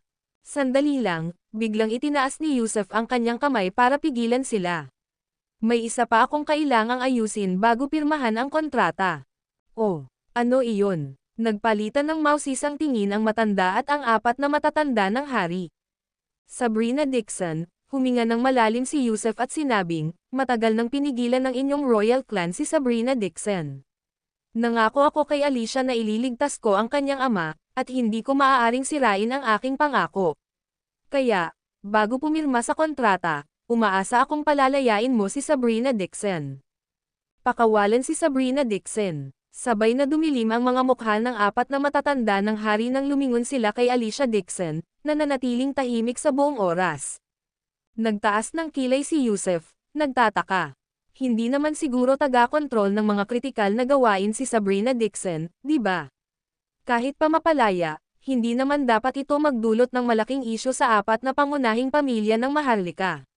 Bakit sila nagpakita ng ganoong kaseryosong ekspresyon? Hindi katanggap-tanggap ang bagay na ito, umiling ang matanda. Ang sitwasyon ni Sabrina Dixon ay ganap na hiwalay sa ating pagsisikap na salakayin ang kontinente ng langit. Pero ganoon din sa akin. Nangako akong ililigtas ko siya, hindi ko na mababawi ang aking salita, lalong tumigas ang boses ni Yusef. Kailangan pa natin itong pag-usapan, pero hindi nito mapipigilan ang pagpirma sa kontrata, singit ng isa pang elder. Sabik na sabik siyang mapagkasunduan ni Yusef, dahil magbibigay daan ito sa kanila na magpatuloy ng walang pag-aalinlangan pagkatapos. Biglang nagsalita si Ali Bok, maaaring hindi mo alam, na baliw na si Sabrina Dixon. Kung pakakawalan niya ito, hindi niya makikilala ang sarili niyang ina. Ang pagpapakawala sa kanya ay magiging isang malaking kapahamakan. Tunay nga, si Sabrina Dixon ay umakyat na sa ranggo ng taga-kontrol ngunit nawala na sa kanyang katinoan, naglalakad sa landas ng demonyong katiwalian. Ang pagpapalaya sa kanya ay magdudulot ng kapahamakan hindi lamang sa amin na mga celestial beast kundi pati na rin sa mga mamamayan ng langit. Hindi ito magagawa, dagdag ng isa pang elder. Kung hindi palayain si Sabrina Dixon, paano kita matutulungan na makamit ang mga layunin mo? Patuloy ni Yusef. Anong kinalaman ni Sabrina Dixon sa kahit ano? Pinag-uusapan natin ang babae mo, ang kontinente ng langit, wala siyang pakialam sa bagay na ito, tugon ng matanda, sinusubukang ibalik sa usapan. Gusto mo ba kaming lituhin, di ba? Aba, hindi naman gumagana. Sige, magpapaubaya na ako. Gusto ni Alicia na makilala ang kanyang ama. Sigurado, pwede naman itong ayusin. Tila nakipagkompromiso si Yusef. Nagpalitan ng tingin ang apat na matatanda ng hari bago mabilis na nag-alisan ng tingin. Tumango ang matanda, posible ang pagbisita, pero kailangan niya lang siyang sumama ng mag-isa. Hindi mo siya maaaring samahan. Hindi katanggap-tanggap yan. Kailangan ko siyang makasama, umiling si Yusef. Ano ang saysay ng pagpunta mo? Para samahan si Miss Alicia, syempre. Hindi yun maaaring mangyari. Siya lamang ang maaaring makapasok sa bilangguan sa langit. Pero hindi ako komportable na hayaan siyang umalis mag-isa. Kailangan pa ito ng mas malalim na pag-iisip. Bukas na lang tayo magtuloy, ikinumpas ng matanda ang kanyang kamay. Habang ikinakaway ang kanyang kamay, pumasok si Kinfinger sa bulwagan mula sa labas. Nagniningning ang kanyang kutis, at ang kanyang lakas ay tila mas malakas pa kaysa dati. Kinfinger, nakalusot ka na naman ba? Gulat na bulalas ng matanda. Bahagyang ngumiti si Kinfinger. Oo nga. Nakagawa na naman ako ng isa pang tagumpay, at naging maayos ang lahat. Habang nagsasalita siya, sandaling dam ako ang tingin niya kay Yusef. Hahaha, humagalpak ng tawa ang matanda. Ang galing. Tama na iyan para sa araw na ito. Ayusin mo na ang matutuluyan ni na Master Zoc at Miss Dixon, dito sila matutulog ngayong gabi, at magkikita tayong muli bukas. Dahil doon, siya at ang iba pang apat na matatanda ng Maharlika ay tumayo, kasunod ang lahat ng nasa silid. Malinaw na nauutol ang matanda. Hindi siya makapaniwalang hindi mag-aalala si Yusef para sa kaligtasan ni Alicia. Sa pamamagitan ng pagdaragdag ng kaunting pressure bukas, mapalaya man o hindi si Sabrina Dixon, maaari muna nilang pagsamantalahan si Yusef bago pag-usapan ang ibang mga bagay. Gayunpaman, habang tumatayo ang lahat, kasama na si Alicia Dixon, si Yusef lamang ang nanatiling nakaupo, nakangiti ng hindi gumagalaw. Lumingon ang mga tao para tingnan siya. Gabi na. Kumain na sila, uminom, at nanood ng mga sayawan. Hindi pa ba oras ng pahinga? Bakit nakaupo pa rin si Yusef? Hindi pa ba sapat ang kanyang nainom? Hindi pa ba sapat ang kanyang napanood na mga pagtatanghal? Master Zoc, iyan lang po muna sa ngayon. May iba pa po kaming kailangang asikasuhin, kaya bukas na lang po tayo tutuloy. Tanong ng matanda. Marahang tinapik ni Yusef ang armrest at tumingin ng diretso sa matanda. Bakit hindi mo nalang sirain ang sarili mo? Ang video na ito ay edited by Herban Storytelling. Kabanata 1460 gininto ang liwanag na berdeng palason ng enerhiya. Ano ba yang sinabi mo? Sandaling natigilan ang lahat dahil sa ngiti ni Yusuf Zok. Pero di nagtagal, naunawaan ng 8 dakilang emperador ang kahulugan sa likod ng 4 na salitang iyon, tinutokso sila ni Yusuf. Young Master Yusuf, gusto mo bang ulitin iyon? Dumilim ang mukha ni Jamie Beren habang nagsasalita siya. Malamig na sabi ni Yusuf, sabi ko, ano ba yang nangyari sa'yo? Naintindihan mo ba? Umungol, isang malakas na ungol ang pinakawalan ni Jamie at tumalon sa ere. Sunod-sunod na tumalon din sina Vince Trujillo, Ali Bok, at Dante Stewart, kasama ang kanilang mga inapo na sumusunod sa kanila. Magaling, mahusay, mahusay. Yusuf, ang lakas ng loob mong magsalita ng kalokohan sa harap natin. Kung gayon, sisiguraduhin kong mapapanood mo ang iyong babae na lalabagan ng ahas sa dagat. Sa sobrang galit ni Jamie ay nanginig ang kanyang mga labi. Habang nagsasalita siya, kumuha siya ng isang bowl ang kristal at marahang sinuyod ito gamit ang kanyang mga daliri. Agad na lumitaw sa bowl ang kristal ang 2 figurine na may ulo ng ahas at katawan ng tao. Pagbati, kamahalan. Lumuhad ang 2 figure sa larawang makikita sa bolahang kristal. Habarin mo ang damit mo at pumunta ka sa hardin ng kagubatan para basagin ang matakon na halimaw na iyon. Gawin mo na ngayon, nakatingin kami. May bahid ng mali siya ang boses ni Jamie. Naiintindihan ko, mabagsik na pinunit ng 2 lalaking may ulong ahas ang kanilang mga damit at tumakbo patungo sa isang hardin na hubad na hubad. Sa pamamagitan ng bowl ang kristal, malinaw na nakita ng lahat na ang 2 ito ay may kakaibang kakayahan, ang kanilang ibabang bahagi ay napakalaki, nakapulupot sa kanilang baywang ng 2 beses. Hindi sila mga tao, sila ay mga halimaw. Mga kasuklam-suklam na bagay. Ang mukha ni Yusuf ay naging nakakatakot at malungkot. Nanginginig ang kanyang mga kamay sa galit. Swoosh! Nagbago ang eksena sa crystal ball, ipinapakita ang 2 lalaking may ulong ahas na papalapit sa hardin ng kagubatan, malapit sa mesa kung saan kanina ay nagpipista si Fatty. Gayunpaman, sa sandaling ito, wala si Fatty. Saan sila nagpunta? Tila nalilito ang mga lalaking may ulong ahas. Walang saysay ang tumingin. Biglang tumayo si Yusuf, ang kanyang boses ay may makamandag na galit habang umuungol. Ngayon, papatayin ko kayong lahat. Bawat isa sa inyo. Habang bumababa ang mga salita, lumitaw ang Heaven and Earth staff sa kanyang mga kamay, sumalpok kay Jamie nang may hindi mapigil ang lakas. Boom! Ang alon ng enerhiya mula sa suntok ng Heaven and Earth staff ay agad na nagwasak sa buong Sea God Palace. Naghahangad ng kamatayan. Patayin siya. Sa wakas ay naramdaman ni na Jamie at ng iba pa na may mali.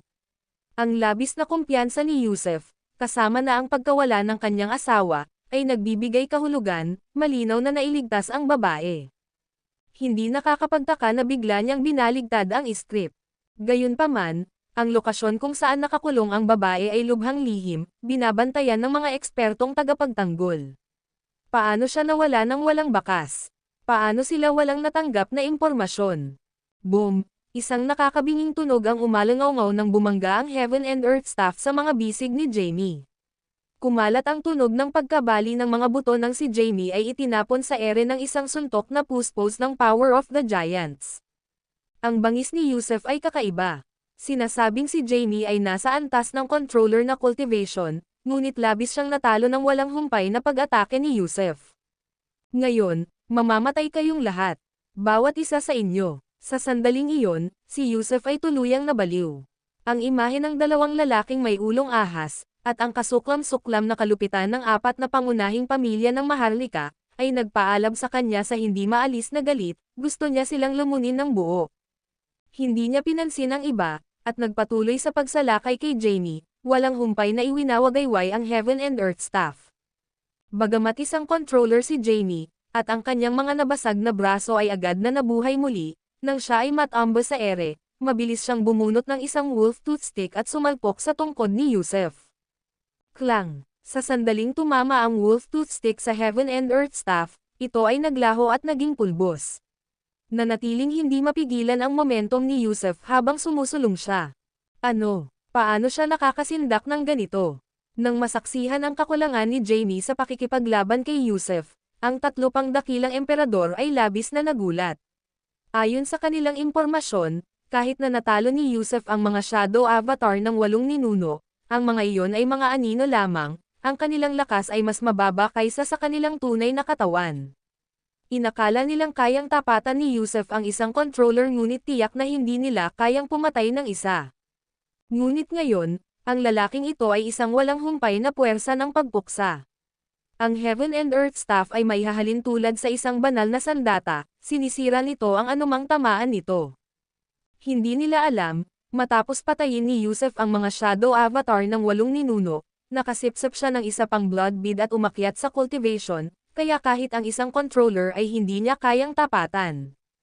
Magsanib puwersa kayo. I activate ang 4 Symbols Heaven Trapping Array. Malakas na sigaw ni Vince Trujillo, Ali Bach, at Dante Stewart nang makitang napatalsik si Jamie sa pangalawang pagkakataon.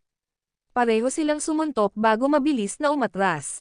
Nagsimula ring umatras ang mga inapo ng 4 na pangunahing pamilya ng Maharlika.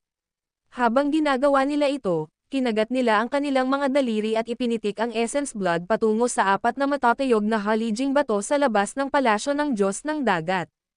Ang 4 na halijing bato na ito, na inukitan ng mga totem na Sanskrit, ay parehong makakapal at matatayog. Habang sama-sama ang Essence Blood ng mga Maharlikang inapo sa mga haligi, isang nakasisilaw na pulang liwanag ang sumilay mula sa bawat isa.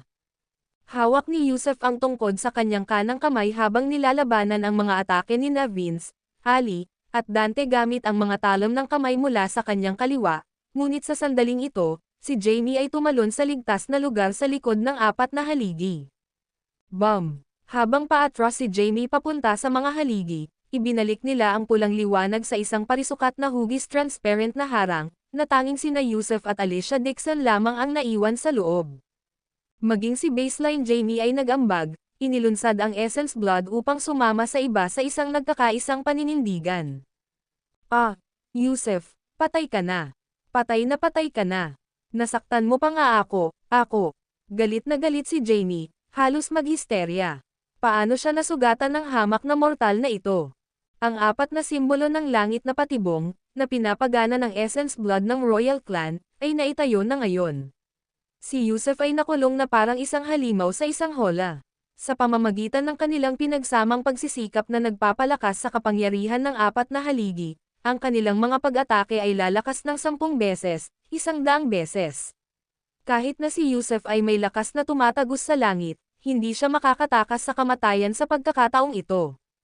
Totoo, ang tore ng langit ng 8 dakilang angkan ay kakilakilabot, ngunit ang kanilang 4 na simbolo ng langit na patibong ay pantay na makapangyarihan. Ito ay magkasamang itinayo ng Diyos ng Dagat, si Vince Trujillo, Inang Lupa, at ang Reyna ng Frost, na ginawa upang patayin ang mga sinaunang Diyos. Sa tingin mo ba ay kayang hawakan ako ng isang simpleng porma sayon? Mali ka talaga. Humagulgol ng matagal si Yusef at itinulak ang Heaven and Earth Staff palalim sa lupa. Boom! Tinusok ng tungkod ang lupa sa ibaba. Gayunpaman, hindi hinayaan ni Yusef na ilabas ng Heaven and Earth Staff ang buong lakas nito. Sa halip, kinuha niya ang God Bow of Shooting the Sun, at nabuo ang Giant Spirit Arrow sa kanyang mga kamay. Puff! Kinagat niya ang dila niya, inispray ang Essence Blood sa palaso, na agad na nagliyab ng may kinang, gininto ang liwanag na may bahid ng berdeng enerhiya. Masama ito. Umatake na kayo. Hindi pangkaraniwan ang palasong iyan. Ramdam ng lahat ang napakalakas na kapangyarihan ng Golden Light Green Energy Arrow ni Yusef. Bago pa man niya ito mabitawan, umuungol at pumutok na ang palaso, na umaalog sa paligid nito. Walang pagkakamali, hindi pa nga ito napapaputok, at ang kalawakan mismo ay nanginag na parang babagsak. Ang hindi mabilang na mga eksperto ng 4 na pangunahing pamilya ng Maharlika ay desperadong nagbuhos ng enerhiya sa 4 na halijing bato. Kasabay nito, pinakawalan ni Yusef ang gininto ang Light Green Energy Arrow. Klang! Ang palaso ay tumilapon pataas sa isang nakasisilaw na kislap, tumama sa pulang harang ng 4 Symbols Heaven Trapping Array. Tumili, boom! Ang tinatawag na hindi mababasag na hanay ay hindi tumagal kahit kalahating segundo bago nagkapira-piraso. Ang Golden Light Green Energy Arrow ay tumagos, patuloy na pataas sa langit upang bumuo ng isang tuwid na itim na butas. Ang tilapon ng palaso ay tumagos sa mismong kawalan, na pumupunit maging sa heavenly daw. Angle, habang nagwawasak ang hanay ng mga patibong, sumugod si Yusef na parang isang mabangis na halimaw. Kasabay ng isang matigas na ungol, humakbang siya sa kalangitan, nagpakawala ng 4 na magkakasunod na palaso sa noo ng 4 na dakilang emperador. Kunin ang ulo para mahuli ang pinuno. Dapat mamatay ang 4 na dakilang emperador ngayon. Hindi, lahat ng huling miyembro ng 4 na pangunahing pamilya ng Maharlika ay dapat malaglag sa araw na ito.